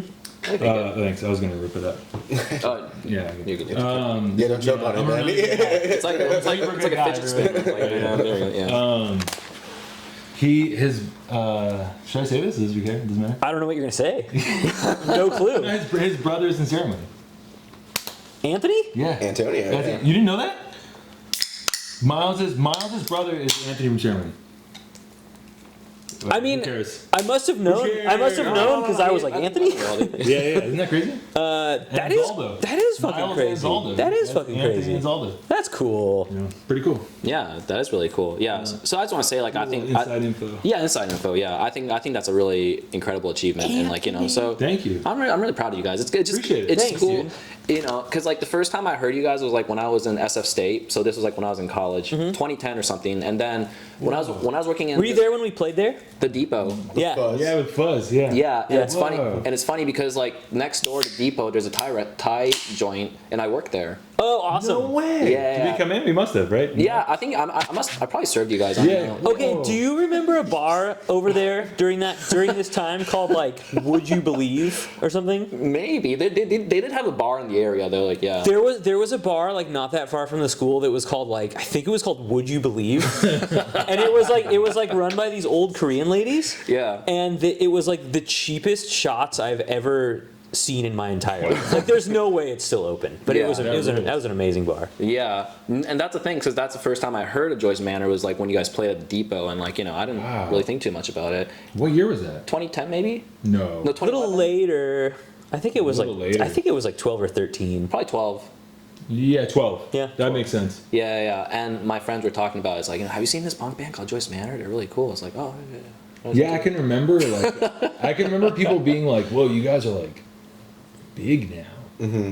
Well, And we were so not. Yeah. Like it was like Playing at SF Wasn't State. it- yeah. We're We're like, like you way guys are back playing then, like a though? Like, college. Yeah. Someone told us that like back in the day, those were like the shows you wanted to get on. Like college shows, like paid They really used well. to pay Yeah. really I heard that. budget. And there'd just be people Yeah. there. So like for like in that span of Yeah. time, like everybody was like, you gotta get on a college. Did we show. do one So, else Yeah. against me? we did Humboldt. one on the Against Me tour. Humboldt. Without them in Humboldt Without in them, Arcadia, right. yeah. Okay. Which is, it is also called the Depot. I think I went to I school think there Matt and I and saw Kim- Matt and Kim there. Matt, yeah. You Oh, Yeah. what? Okay, that's wild. Yeah. Yeah. I punished them so hard because I hadn't talked to anybody who was punk in like 6 months up there. I was just like, yeah, like you guys like know Todd from Toys That Kill, and Yeah. I don't know him, but he's so Yeah. cool. Like so it was. Yeah, God, because they used to put on quite a bit of shows. I saw, who did I see? Mac DeMarco played there. Cool. Like, Yeah, that's like before Big Mac DeMarco, right? yeah, it was like when the album Mac. two came out. Yeah, when Viceroy, you know, like Yeah. that stuff. I loved that stuff when it came out. Yeah, dude, he's playing the Hollywood Bowl now. Can you believe it? Yeah, it's great. Yeah, and God, who else fucking played? But anyway, yeah, that was my introduction, was hearing that, and then I saw you guys at FYF 2013. That was kind of like how it went. So Okay. Yeah. But yeah, anything DIY. Here's another question that I like asking for basically in interviews, but like, if you guys could recommend me any band for me to listen to of any genre, new or old, what would you guys recommend me? Go. I'm gonna recommend this kind of like, I don't know how to describe them. They're sort of like sort of emo. It's a sort of just kind of like weirdo arty punk band called Daddy's Hands. Yeah. They're like, do you know them? I don't think so. I think you might like it. Okay. I would just based on like what I know, a little bit of what I know about the stuff you're into. Yeah. I think they're pretty underrated, or like not. They haven't like really been like rediscovered, but they're cool. Okay. Yeah, Daddy's Hands. Daddy's Hands. Okay. There's this band. Singer passed away in like 2003 or something, but band Out of Shape. I think they're from. I think they're from upstate or maybe New Jersey. I can't remember. Been out of shape. Okay. Yeah. But they were on Recess. But their record Stray Dog Town is like really Classic. fucking good. Like Really? the song Okay. Rudes and Cheaps is kind of like like up there with like some of the best like Clash songs, kind of Phenomenal, like just yeah. really good Really? songwriting, really good lyrics. Jamie, the singer, is fucking cool. Yeah, Great voice. it's kind of like scrappy Replacement style punk. Oh, that's awesome. Yeah, Okay. yeah, it's really good. Yeah. Yeah, I love the Replacements, so that's a... Yeah, Yeah. yeah. That record rules. Yeah, it's really that was a fucking big good, one for like 2011 JM. Okay. Yeah. Yeah, just listen to that in the van all the time. Mm-hmm. Nice. You ever listen to the Exploding Hearts? No, I never heard them. They're one of my all-time favorites. They're a kind of a garagey power pop band from Portland, Portland, okay. like early mid 2000s, and Okay. sadly, most of the band died in a van crash. Yeah. In Are like you serious? in like 06. Yeah. From Bottom of the Hill. So they only ever had one record, but it's a really really great record. It's Okay. super sad. The record was like getting super great reviews, and like there was all this hype about like, they were going to be like the next big thing or whatever. Yeah. They all kind of, so it's kind of like it sort of lends something to the record, whether it's like ghostly. Yeah. Yeah, Because of, like, absolutely. It's just lens of tragedy over it. But Yeah. fucking, One of my favorite bands of all time. what's your favorite song off the record? Throwaway Style. Yeah. Yeah. Okay. Throwaway Style. Everyone passed away? Like, is One guy lived. And he's played shows recently. Damn, Yeah, dude. they did a Yeah. 20th anniversary of the record a couple years ago, Okay. and he did a really really good job Really with good. it. The families of the Yeah. guys that passed away came to the shows, and Yeah. it was like kind of emotional. They did like. The record's like, maybe 25 minutes long. Yeah. And they played the whole record and a Nerves cover, and that was it. That was Yeah. the set, and it was fucking fantastic. I'm not gonna lie, I feel like I hear those stories of like, a tour van like crashing or whatever, and like, Yeah. you guys know the bands like Hers? Like, Yeah. Oh, dude, I was just thinking about that the other day. Yeah. Yeah, and it's like, I feel like, man, like how big they could have been, like if they just Yeah. like, if they're around, but like, Yeah. yeah, it's one of those things, Well, it's always a trip when you hear about it, when it happens to like huge bands. Yeah. Weezer Yeah. and Metallica. Dropkick Murphys, yeah, like, Hated By, Metallica. That band Baroness, I think, had a really bad one in Europe like some Baroness? years ago. Yeah, And yeah. it's like Dude, no one's immune, man. Vaughn from Swinging Data Guns. His band, Swinging Data Guns, used to practice at the observatory in the Constellation Room. Yeah, They used to practice in there because one of the dudes that worked there, yeah, and they're like, "All right, we gotta get out of here. This band Hers is playing Yeah. tonight. Like, we gotta pack up." yeah. And then they like went home, and then like got text like, "Oh, that band's not playing. They got in a crazy accident. It was like on the way." Oh, fuck. Yeah, they drove through the night. They from were like Phoenix, I there, think, yeah. practicing Ugh. in the venue like, during the day, Yeah. before the show. But yeah, it was like Horrible. crazy, right? Yeah, Yeah, it is.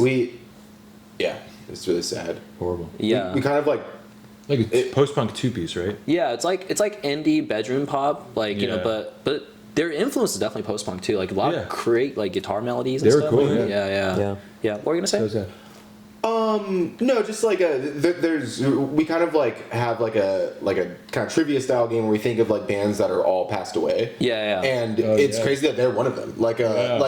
It's really only MC5, Motorhead, and the Ramones. Yeah, I was about to say Ramones. All original members gone. Yeah. And like they're a band that they were so young and so new to their career, and they're kind of in that And they were in a different country too, which is like I think they're from like They're from from UK. Wales maybe, or I'm UK not, or something like that. Yeah, I'm not sure. Maybe it's just England, but yeah. yeah, it's pretty crazy. I'm glad because I know you guys toured a lot, so I'm glad you guys haven't been in any crazy accidents or anything like that. Yeah, I just started getting worried about it. Yeah. Like I used to not have anxiety about anything. 'Cause Yeah. I was just like, I don't know. I just didn't. Yeah. I didn't like worry about shit. But like now, like sometimes I'm just like, fuck, we're on the freeway a lot. Like I Yeah, just, I just worry. right. Like, yeah, people- Statistically, we're putting just ourselves like, at risk more. fuck, yeah, you just as you get older, you kind of lose that like. I think. It'll probably be fine. Yeah, I think about that now because we've like moved into bus world and we drive overnight now. Yeah. And so now I'm kind of like, well, we have a professional driver and like statistically there aren't as many cars on the road. Right. So Yeah. we're like this is actually probably better. Yeah. But yeah, I mean, getting in a van and driving across the country for fucking half the year, like something's bound to happen. Yeah. So nothing came close for you guys, like when you guys like toured way back in the day, like with a van. Never any crashes. No, No. we're super lucky. Yeah. Crazy. Yeah. We used to tour in like a minivan. I hope this too. isn't like Erie later. I hope this isn't like Erie in 6 months. Yeah, like on my fucking way home right after this. And they all died. Oh no. Yeah, don't say that. Yeah. But no, I'm glad that you guys are safe. Actually, a few more questions. There's a bit more, but again, thank you so much for like doing this because I'm having a lot of fun. Oh, me too. Yeah, me too. We're chilling. This is what I do at home. So pretty much. Yeah. Talk about yourself. Talk about myself. Nobody's in the room. Just like, Goes to that chair. Yeah. Anyways, well, yeah. That's Yeah, I do why you that. had to be there, man. Hell yeah, I do that, critter. It's like this many beer, except we're not in there. It's like it's just him alone. Yeah, 7 beers. Like, oh, Shut up for a second. Yeah. So when 40 Ounce of Fresno came out, and when I hit play on like the first track, like my mind was really blown because you guys covered "Souvenir" by Orchestral Maneuver in the Dark. Yeah. And you know, so I love that song. Like the original track is like really amazing, and like but whenever I listen to it, every time I hear that song, I'm kind of like, man, it would be cool to do like a rock cover or something like that. Really? Yeah, I've always thought that. Dude, really, wow. it's before you guys' shit came out, and then so like when I first listened to 40 Ounce of Fresno, and when that melody first came in, I was like, fuck. Yeah, I was like, no way. Yeah. Like they executed it. Like, and I was like so That's blown cool. away. And yeah, so I think that track is so fucking dope that you guys Thank did you. that. You know? You know what's funny is that we have a friend who like when we put that record out, like he like listened to it and he was like, dude, like love the new record, but like that first song, your melodies, your guitar part, like that's an iconic what the riff. fuck, Like, man? that's gonna go down in history as an iconic riff. Yeah. Like, it already did, bro. Yeah, totally. Yeah. But it's so unhinged to open your record with a cover. But Yeah. Yeah. But he was just like, oh my god, like miles above your Way other better shit. than Yeah, ever done. Or will ever do.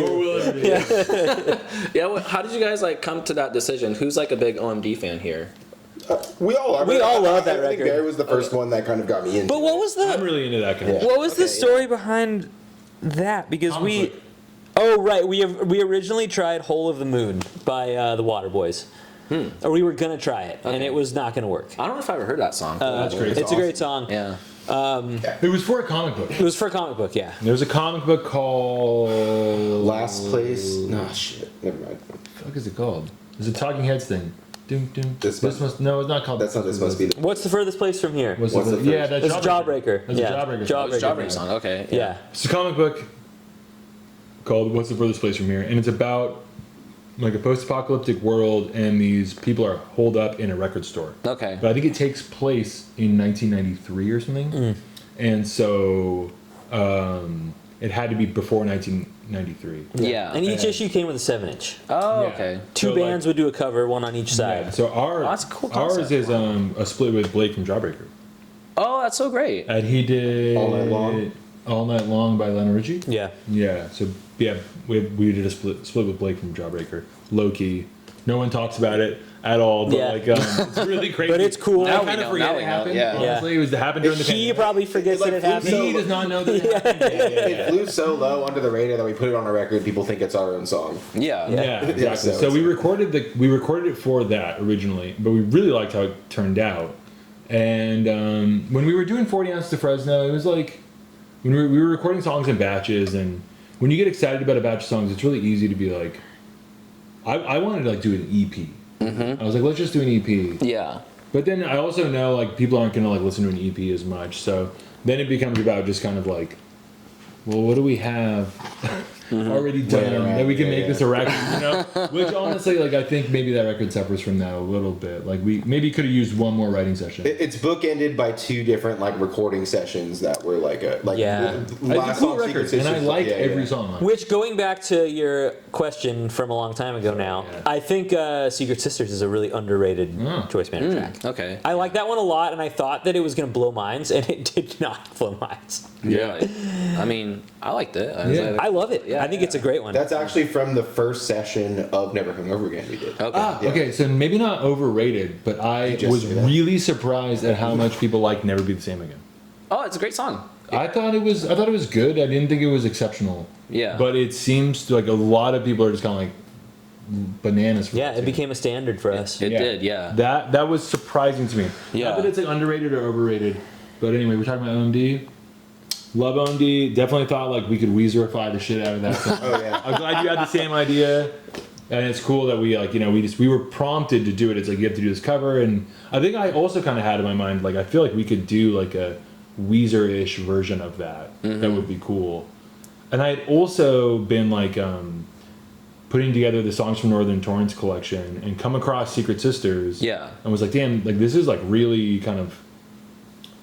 This is sort of in line with this Weezer cover, I imagine. Yeah. And like it's been a while since we've done like a record that's like blown out and poppy and like sort of And then it was aggro Weezer. I was like, we should do an aggro Weezer record. and then it was the conversation of like, do we re-record it or do we just use the 2013 recording? Yeah. And it really felt like re-recording it would just kind of fuck it up. Yeah. I love that recording. Oh, Secret Sisters.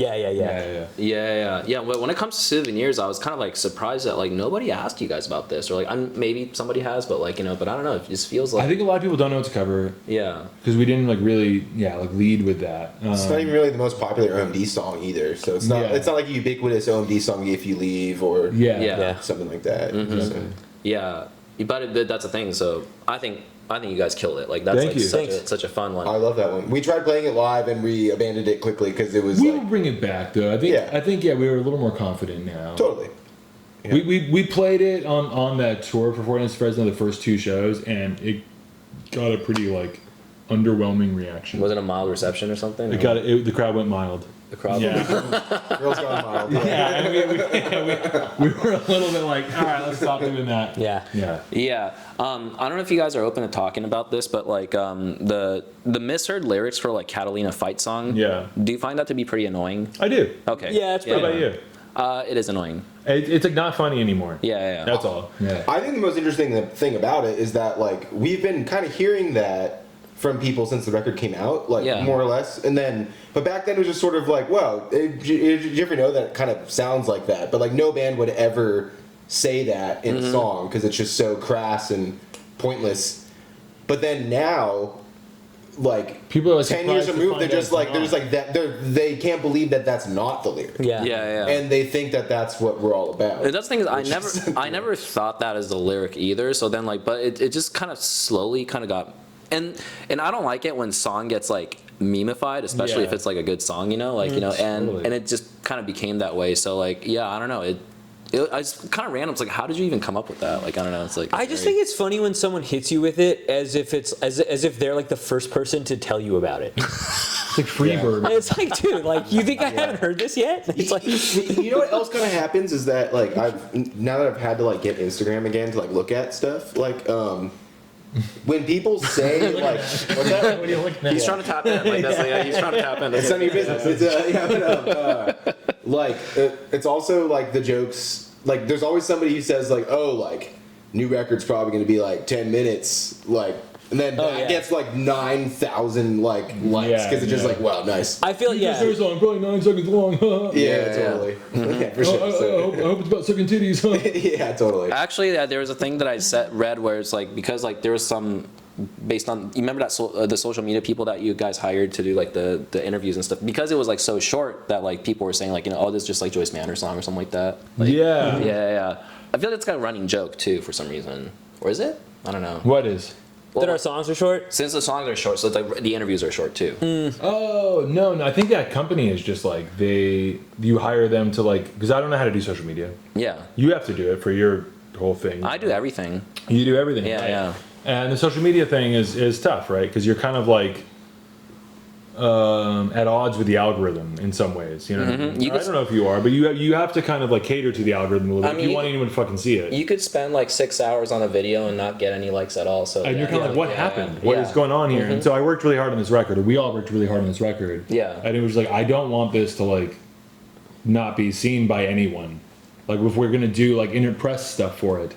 So I was like, maybe we should hire somebody to help us do, because we're fucking, I don't know how to do social media. I don't know how to fucking juice the algorithm. Don't really want to know. I don't really want to know. It's annoying. I don't want to fucking learn how to do that. And I think their you know, their way of presenting things is really like that because the culture has changed in a way that kind of works for us now because media in general is like so bite-sized. It is bite-sized. Yeah. So like. Yeah. Anyway, but they were like telling us like when we were doing interviews and stuff like get to it like. Yeah. We're talking to it. It's like obviously we like to talk. We can talk. Yeah, we talk. We can chat, but like they were just trying to keep it so snappy, and I don't know. So I guess they're like the Joyce Manor of social media. Social media. I don't know what that's called. Are you in charge of this Joyce Manor Instagram page? Yeah, I mean, Yeah, but I'm not the only person doing stuff on there. There's hired guns in there. Okay, gotcha. They don't reply to stuff. Okay. But the posts they make. They post on our I see like, oh, Joyce Manor posted something. Like I didn't. I wonder what it is. But if somebody responds to something, it's either Matt. It's usually me, but sometimes Matt. Yeah, and they don't they don't post anything that's like not vetted. You know, it's like everything gets our sign off, but yeah, they're the ones. Yeah. Sometimes I'm like uninterested and didn't look at the thing they asked me to vet, and I was like, yeah, whatever. Yeah. And then I see it go up, and I'm like, oh shit. Yeah, because cool. when Joyce first kind of started, like, you know, was social media like a pretty big part of it, like, or We started on MySpace.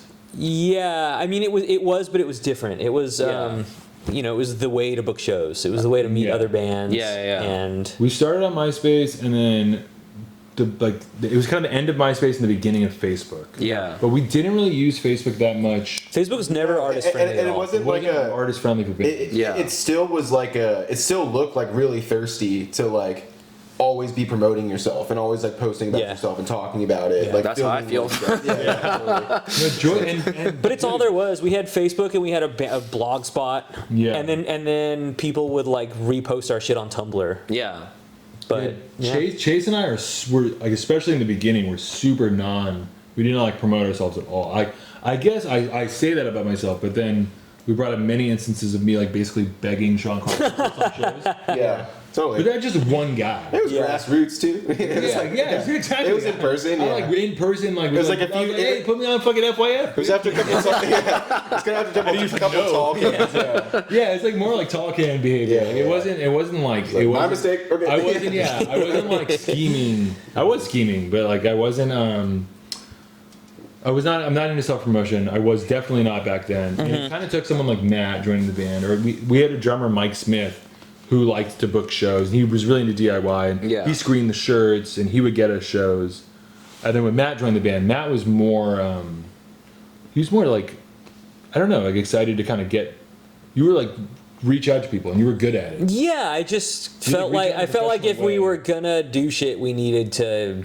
Yeah. Be networking a little. Networking's a gross word. You're the connector. It was like, you know, like. Well, people like dealing with it. People need to know that you have shows coming. Yeah. We also do it in a creepy way too. Yeah. Like we always get like there were bands back in those days where like you know, there were so many indicators of like a weird kind of creepy like opportunistic, just fucking like recording album now in parentheses sort of thing. Yeah, like you get like 10 like fucking messages like, hey, like can we hop on this show at blank? You know what I mean? Right. Oh, I see. Oh yeah. Oh, Gotcha. yeah. So that it was just it was like it's votes. It's a template. It was like Dude, it was like a.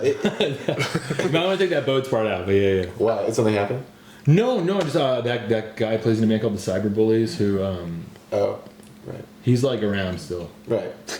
Keep going. Fuck this. Cyberboys too. Yeah. Cool. So I think it's really cool that like at the Palladium show, you guys got to like, you know, play with Mark Hoppus, like that's one of your big influence. But then you guys also got to tour with Weezer, which I think was like looking at the indie rock like road trip tour, I think that's what it's called, right? Like, and then seeing your name on it, I was like, oh, that's a big one too. Like that's kind of how it felt because you did the episode with Yasi about the Weezer thing. Weezer's a pretty big deal for you guys. Yeah. What was the first impression when you first got announced for that tour? poster was ugly. I wish this poster wasn't so fucking ugly. Yeah, it's like, yeah. It was fucking mind blowing to be asked to do that. Yeah, And, I mean, it was so fucking sick to tour with Weezer. and we hadn't ever done venues like that with like, you know, huge amphitheaters, It's an amphitheater. catering. Yeah. It was like Sheds. just a really cool experience. Fucking rad. We the same summer we got to tour with Jawbreaker too, and it Yeah. was just kind of like a Yeah. Well, and the same fucking tour we toured with Future Islands. Future Islands, that's right. Yeah, we amazing love- band. yeah, we Like love what the that fuck? band. That's another one where it's like the split with Jawbreaker, or sorry, the split with Blake, where it's just like not Yeah. talked about. Yeah. Like I love Future Islands. I Yeah. think they're such a great band, such a cool band, a band I would kill to tour with. Yeah. Like if they're like, oh, you want to do a tour with Future Islands? Like fuck yeah. yes we do. Yeah. I love Great them. band. They're fucking awesome. Yeah. And we got to do that just with Weezer. It was like Weezer, Future Islands, and Joyce Manor. It's like insanely cool bill. Really cool lineup. Insanely cool bill. Hey, you got to play a song with him, right? With them. Like I saw like a live video of like Weezer, and then like you did like a song with them. Yeah, I did Surf Wax America. That was crazy. Yeah. You gave Your Love to Me Softly on the tour. Yeah. Oh yes, on the Yeah, tour yeah. I did. You gave Your Love to Me Softly. Yeah, I think it was crazy. that. Yeah, I was about That to was ask- so stressful. That was honestly like one of the most stressful moments of my life. It was Oh, so for real? gnarly. Yeah. Yeah, bro. Like, I did sound check. And Yeah. sound check for them is kind of weird because Rivers isn't there. So Yeah. it's Rivers' idea, but like Rivers doesn't like come to sound check. So like, Yeah. I'm doing sound check with the portion of the band that doesn't care about this at all. The fact that like I'm the special guest, you know, and they're just like not, you know, like so it's basically me and the production manager Yeah. are trying to work out like when I'm gonna come out, how I'm gonna come out and stuff, right? And so I'm on these in-ears and I'm trying to like do the song with them, and like Pat the drummer is just like straight up like looking at Twitter. Like I'm up on this like fucking dashboard playing, and I'm like looking down at him. He's like not holding his drumsticks. He's just like looking at Twitter.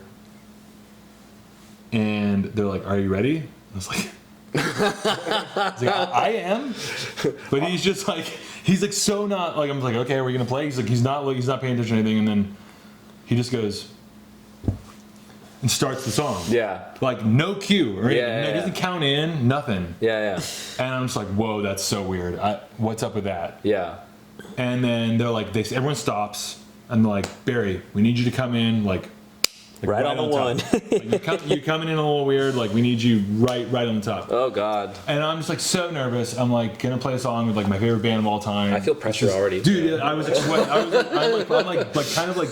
I'm starting to hear like, "Beep." Like I'm like fuck, like so nervous. Yeah. They're gonna take this away from me. Let's yeah. try it again. So fucking Pat's back on Twitter, and then he just goes and starts playing, and I'm just like, what the fuck? And so I'm just like watching him like trying to like time it. Yeah. And they're like, Barry, like as soon as the song starts, like you need to be there.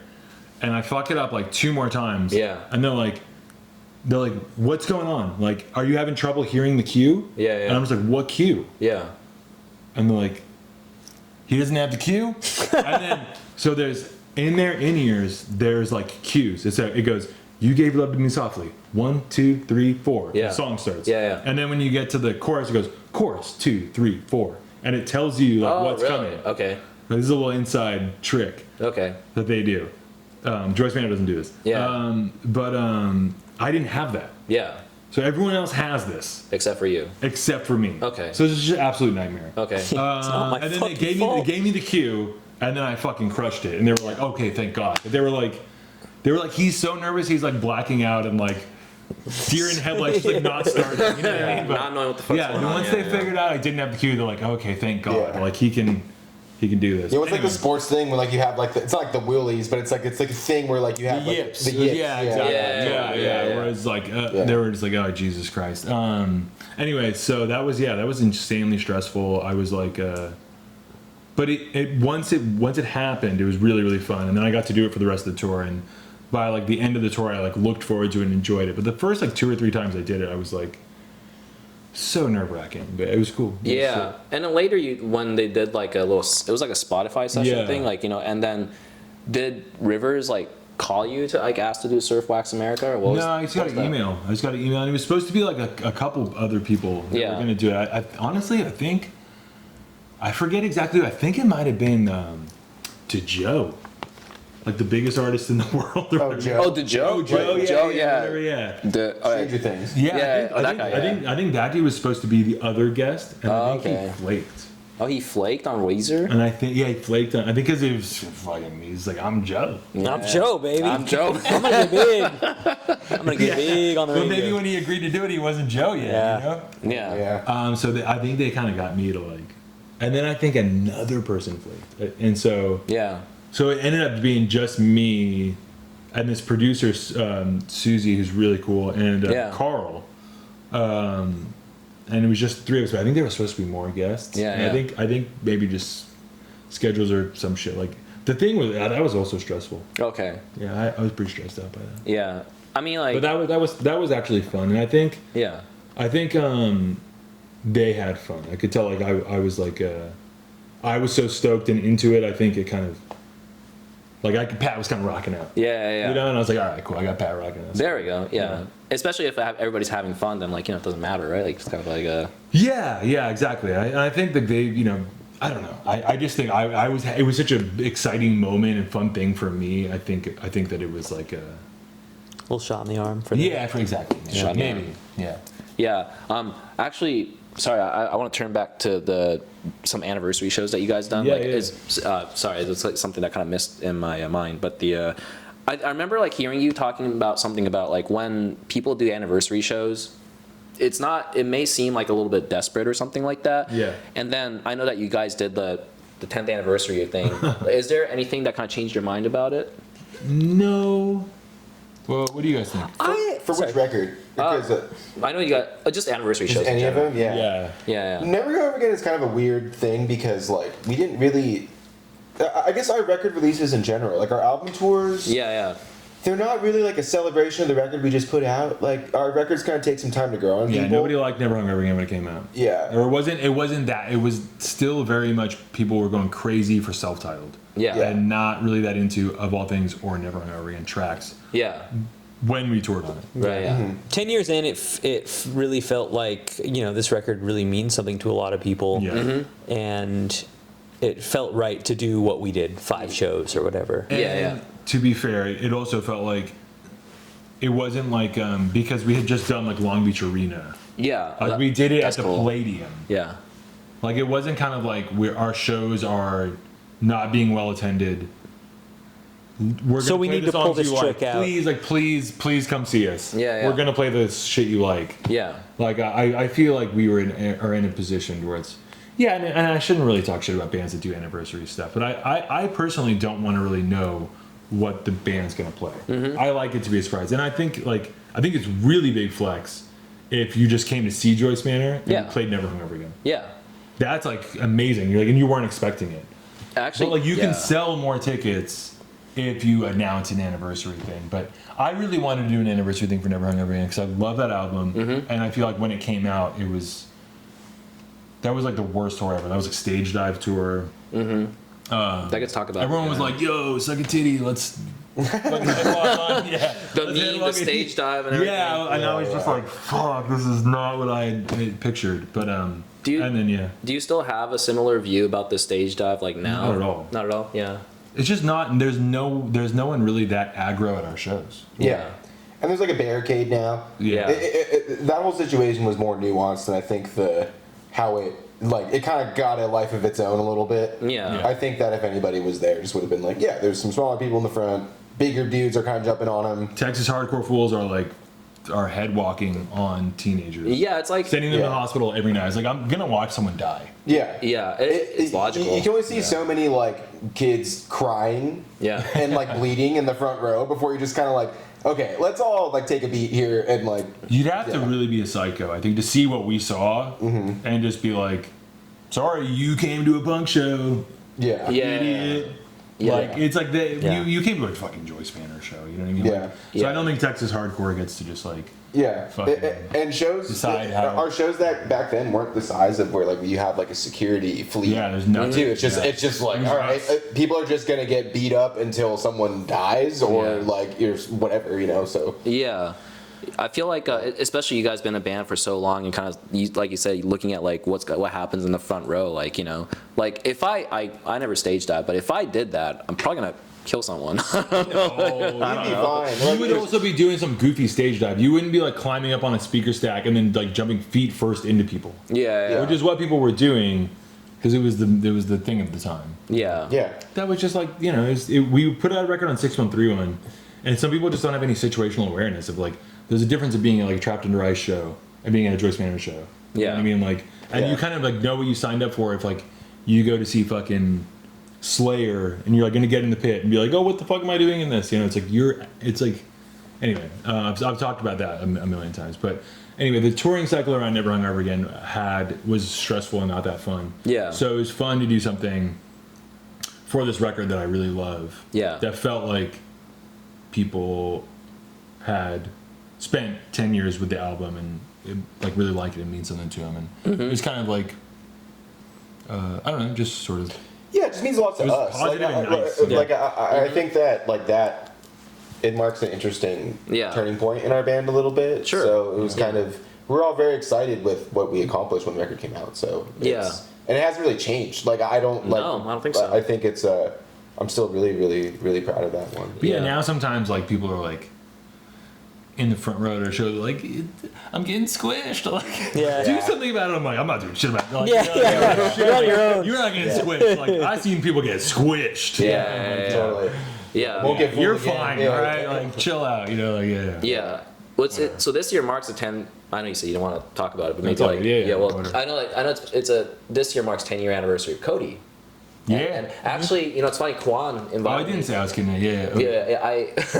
Okay, so cool. Kwan invited me to go to the Regent show that you guys play with Toys That Kill and AJJ. Yeah. And then we were hanging out, and I remember. I think that's the first time like I met you guys like very briefly. Besides like the record. Yeah. And then so yeah, it was cool to like actually see that, and I know 10 years. It honestly, it doesn't seem like that long ago because I remember that show like pretty like clearly. Totally. That's crazy. That seems like so long. That seems like longer ago than. That seems like a long time ago to me. Yeah, I know you guys played millions of shows. But it does seem like a long time. Yeah, but looking back at that record now, how do you guys feel about it? I really like it. I like it a lot. Yeah. I like it too. Yeah. I don't love how it sounds. You don't like how it sounds. I love the songs. Yeah. And I love the what was done to the songs production wise. Yeah. Like I think Rob Schnapp made the songs way better, but I don't think like we are totally. I don't think we have similar taste in sonics. Yeah, and I also think that we didn't perform it as confidently as we would now. Yeah. Like I think we were still kind of finding our footing in like the more indie rock, mid-tempo. Yeah. But you know what? We had such a small budget. Yeah. Yeah. We had a small budget, and I wanted it to sound like a big budget record. Okay. Yeah. and you know, like he spent he didn't make any money on that record. Rob? He spent 2 months recording that. Oh yeah. For like kind of a flat rate. Yeah, totally.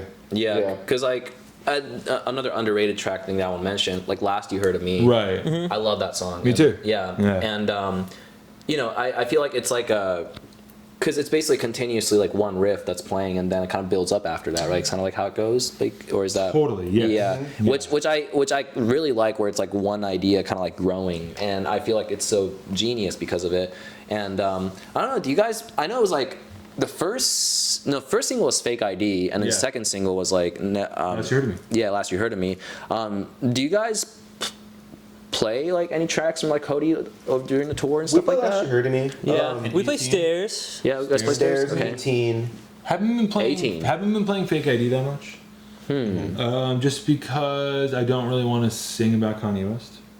Not for any real reason. Just I don't want to like hear any kind of discourse about like what I think about it. Think about it, yeah. But I really, honestly, I remember writing that line and thinking about like, will this be irrelevant? Yeah. In 15 years. Yeah. Will people be like, who's Kanye West? Yeah. But that has not ended up being the case. No, it got more A little too crazy. relevant. It got kind of like the line kind of like has changed, or like not the line, but the implications have kind of changed. Yeah. And yeah, I know obviously the song isn't about how much I love Kanye West or anything like that. But yeah, I don't know. Like if it was absolutely, if like in Constant Headache there was a line like Kanye West, we'll still play it. Yeah, we'll still play it. You know what I mean? But, like, Fake ID, I feel like it's just, it's a really good tune. I like the tune a lot. It's really fun. It's really infectious. Fun to play. Yeah. I think even lyrically, like with that line, I think it's a great song. Yeah, it's totally. like but it is. I mean, if we can like get fucking like our feet held to the fire for like a misheard lyric. Yeah. Like, what about the ones that are like real? You know, like a True. I just don't. It'd be like if we had a song about like Elon Musk. I just don't want to be at our show and be like, Elon Musk. Yeah. I feel like fucking say I kind of feel like it takes you out of it. It takes me out of it. Yeah. It makes it a little bit just kind of like. It's too topical. Like I think some bands go too topical to where it's immediately dated or like True. Like you're trying to make a big statement about the world we live in. It's like kind of and it's just for what other people would like impose on it. I'm just kind of like, let's just not do it. So that's the only reason we haven't played that one. Okay. Yeah. I have nothing against that tune. I really like that song. I'm really proud of it. We never played it with Jared. He would play the shit out of it. Yeah, it would be really fun to play. And we probably will play it. Yeah, we'll play it eventually. It's just But it's also not really like a fan favorite. It's kind of like in the middle somewhere. Mm-hmm. Yeah, it would be fun to play, but like I'm just sort of like I just don't want to say the words Kanye West. Yeah. No, I think the song list is just really fun. I feel like 18 again is a great song too. Totally like, good song. Yeah. And so it'll be cool to like kind of like see that like come up on set list. Actually, We're not going to do an anniversary thing for it. Okay, gotcha. Yeah. we are playing. We are gonna play 18 on the next. Yeah, we're playing a couple tunes from it, but on no anniversary stuff. We did self-titled and Hungover Again back to back, which was a bit Yeah. That was The next great. one. It was cool. The next one Yeah, will we did them likely 3 years be apart. like Yeah. self-titled 20 yeah. before we do like $1 million 10 you know what I mean? I feel like it's just kind no, of we're like, not doing none of that. yeah We're not doing none that of feels shit. Yeah. I think we just put out a record that was really fucking good and people like it, so like we don't gotta fall back on the anniversary. we don't gotta do Cody anniversary tour. It's like, baby, I just got you a car. Like, Yeah. Actually, let's talk about the tour that you're about to do. Team Mortgage and Military Gun is going to be joining you guys. Combat. Wait, Team Mortgage. 4 bands. 4 bands. Military, and Combat. Oh, Combat. Yeah, 4 bands. There we go. Awesome lineup, honestly. Yeah, Combat's actually probably the band I'm most excited to tour. I really like them. Yeah. Really cool. So this is like a month-long thing, right? Starting in like early March to like it's like longer than a month, I think. Like, It's a few weeks in March, and then we come home, take a month off, play Coachella, and then we go back out for another few weeks in May. okay. It's long. Yeah. What can we expect from this like tour? A lot of new For all the crazy Yeah, a fans bunch of out cool there. bands, bunch of new songs. Yeah. Bunch of favorites. The songs are pretty hard to play. Yeah. Okay. We've learned. Yeah. But yeah. But it's good to have a challenge in your career. You know. Yeah. New songs are hard. New songs are hard. Yeah. We got like most of them pretty good. Yeah. So do you guys have like a practice space like already kind of like dedicated where it's like you guys like practice and go through all the set and stuff like that? Because I remember we got to fucking move out of it lost soon. it. It fucking Yeah. sucks. We were there last night. Yeah. We're going there tomorrow. We practice. We're right before tour. We're practicing twice a week, Tuesday, Thursday, right now. Yeah. But it flooded. Our practice space flooded pretty bad. Oh, no way. Yeah, and The owner's like, I'm not gonna renew the lease. the owner of the building and the owner of the rehearsal space can't come to an agreement, and so they're closing the practice space. So we got to move out. Damn. But I love our practice space. Yeah, we've been there for about 5 years since Yeah. since we started practicing again, coming out of COVID. Okay. What's And that kind of like? it's cool. What's that sort of grind band that?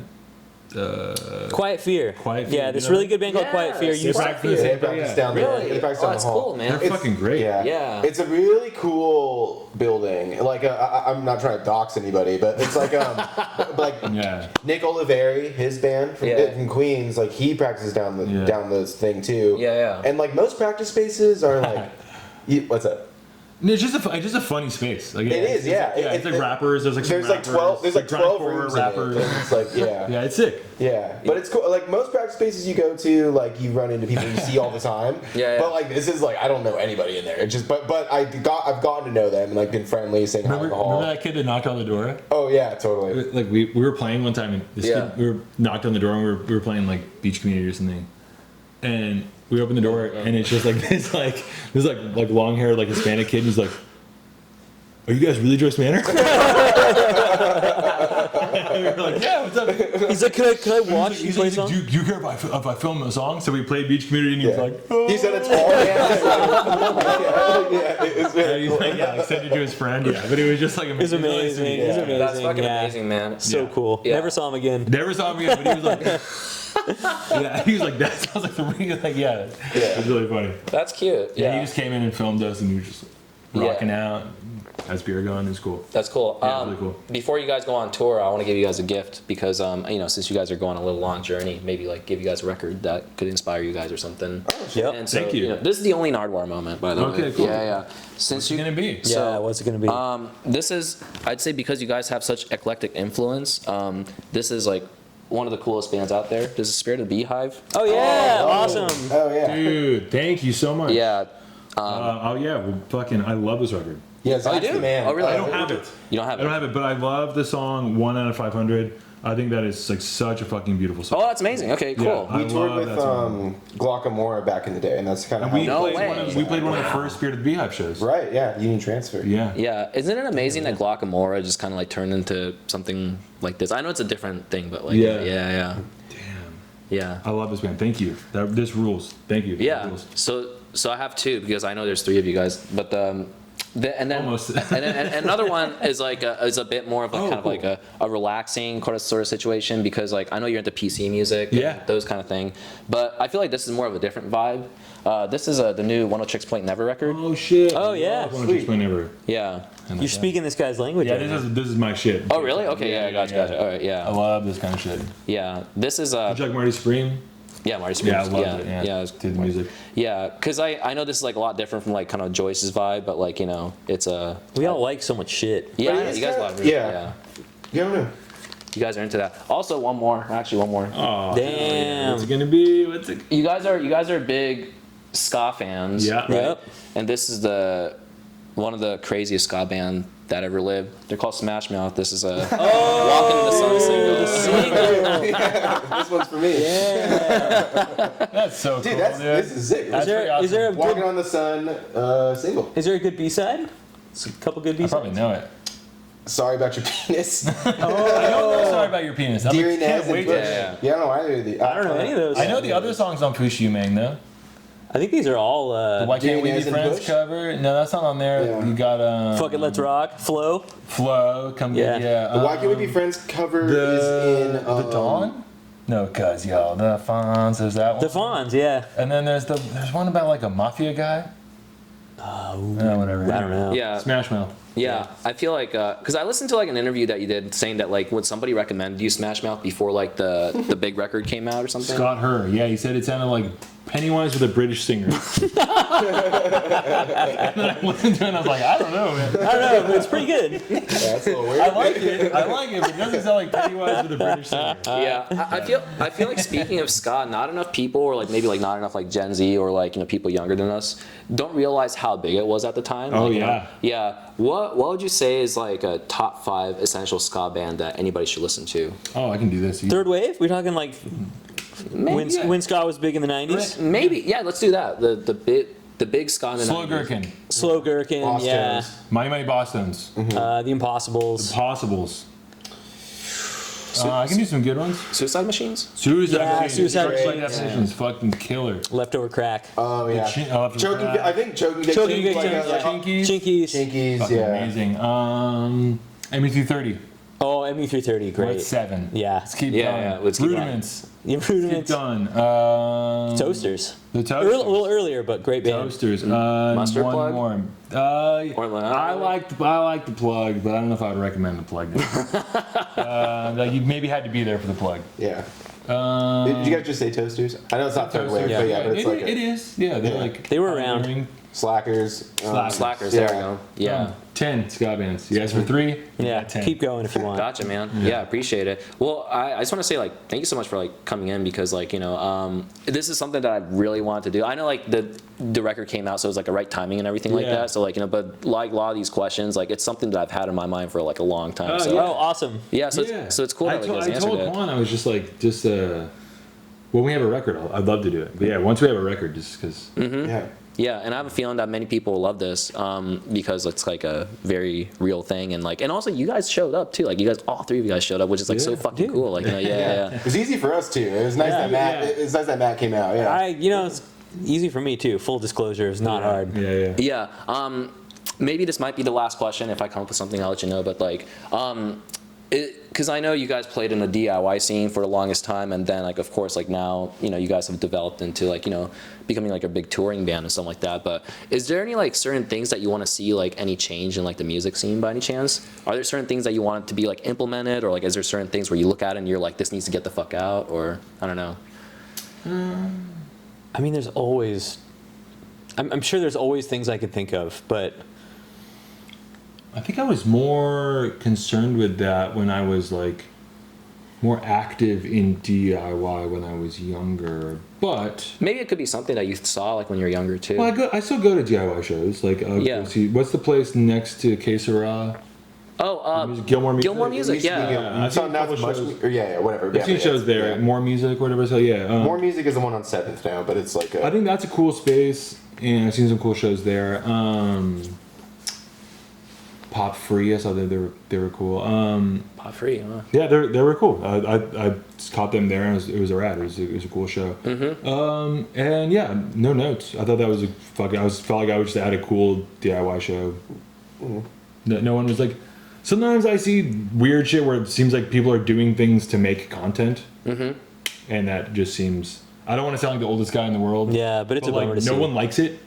Yeah. Yeah.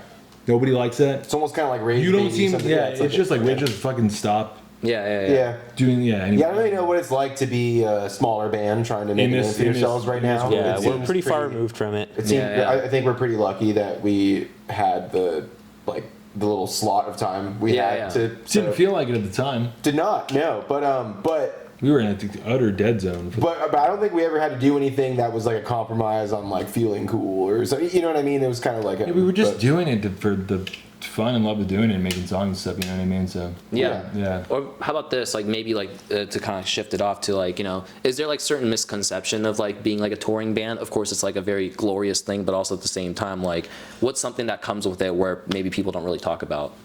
I was sure that it would never be like a viable career for me, and that I was putting off figuring out what I was going to do to make money and survive in order to kind of go on a fun adventure for the kind of the remainder of my 20s. Yeah. And I would figure it out for my 30s. Yeah. But I kind of figured once I started deciding to tour, this was just going to be like kind of like a bender.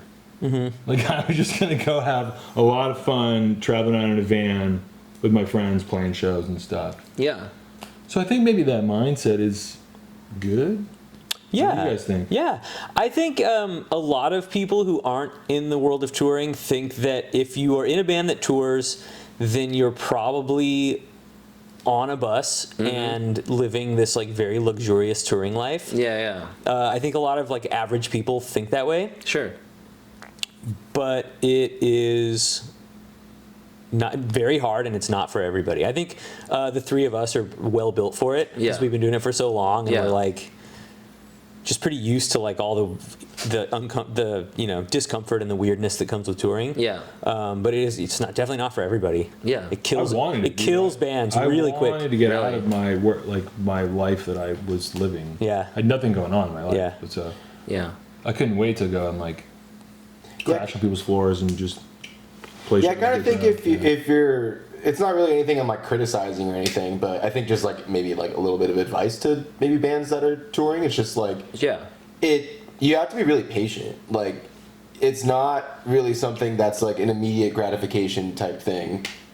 As far as like the longevity of your band, like playing shows is insanely gratifying. Yeah, it's really fun, but you're gonna eat shit sometimes, and you're not gonna make money, and it's and you can't be like too intoxicated by like a good show, and you can't be too discouraged by a bad one. It's it's more about just doing your thing and kind of like riding the tide, like however it comes in. You know, it's like I wonder if people are more impatient with just the nature of like things going viral and things happening really quick. I think absolutely. Like I think that was not really like, a thing when we were young. outside of like music. I think everybody expects a quick solution to everything now. We And so it's never like, thought that we were going to be like a big band. Yeah. I literally thought, I was like, this is going to be a fun way to like party with all kinds of different people who like also like punk and get put up at people's houses and play shows and just like meet people, and just was literally just going for the adventure and the fun of it. Yeah, 100%. Straight up. Yeah, like all of these jobs we talked about working, we were doing while we were in like the first like 10 years of our touring. Like Yeah. And Like so, when we put up Cody, I worked at Rainbow Juices. I worked at like a juice place. I worked at Yeah. Jamba Juice. Like You it were was- the Jamba? Okay. Yeah, fully. Like Yeah.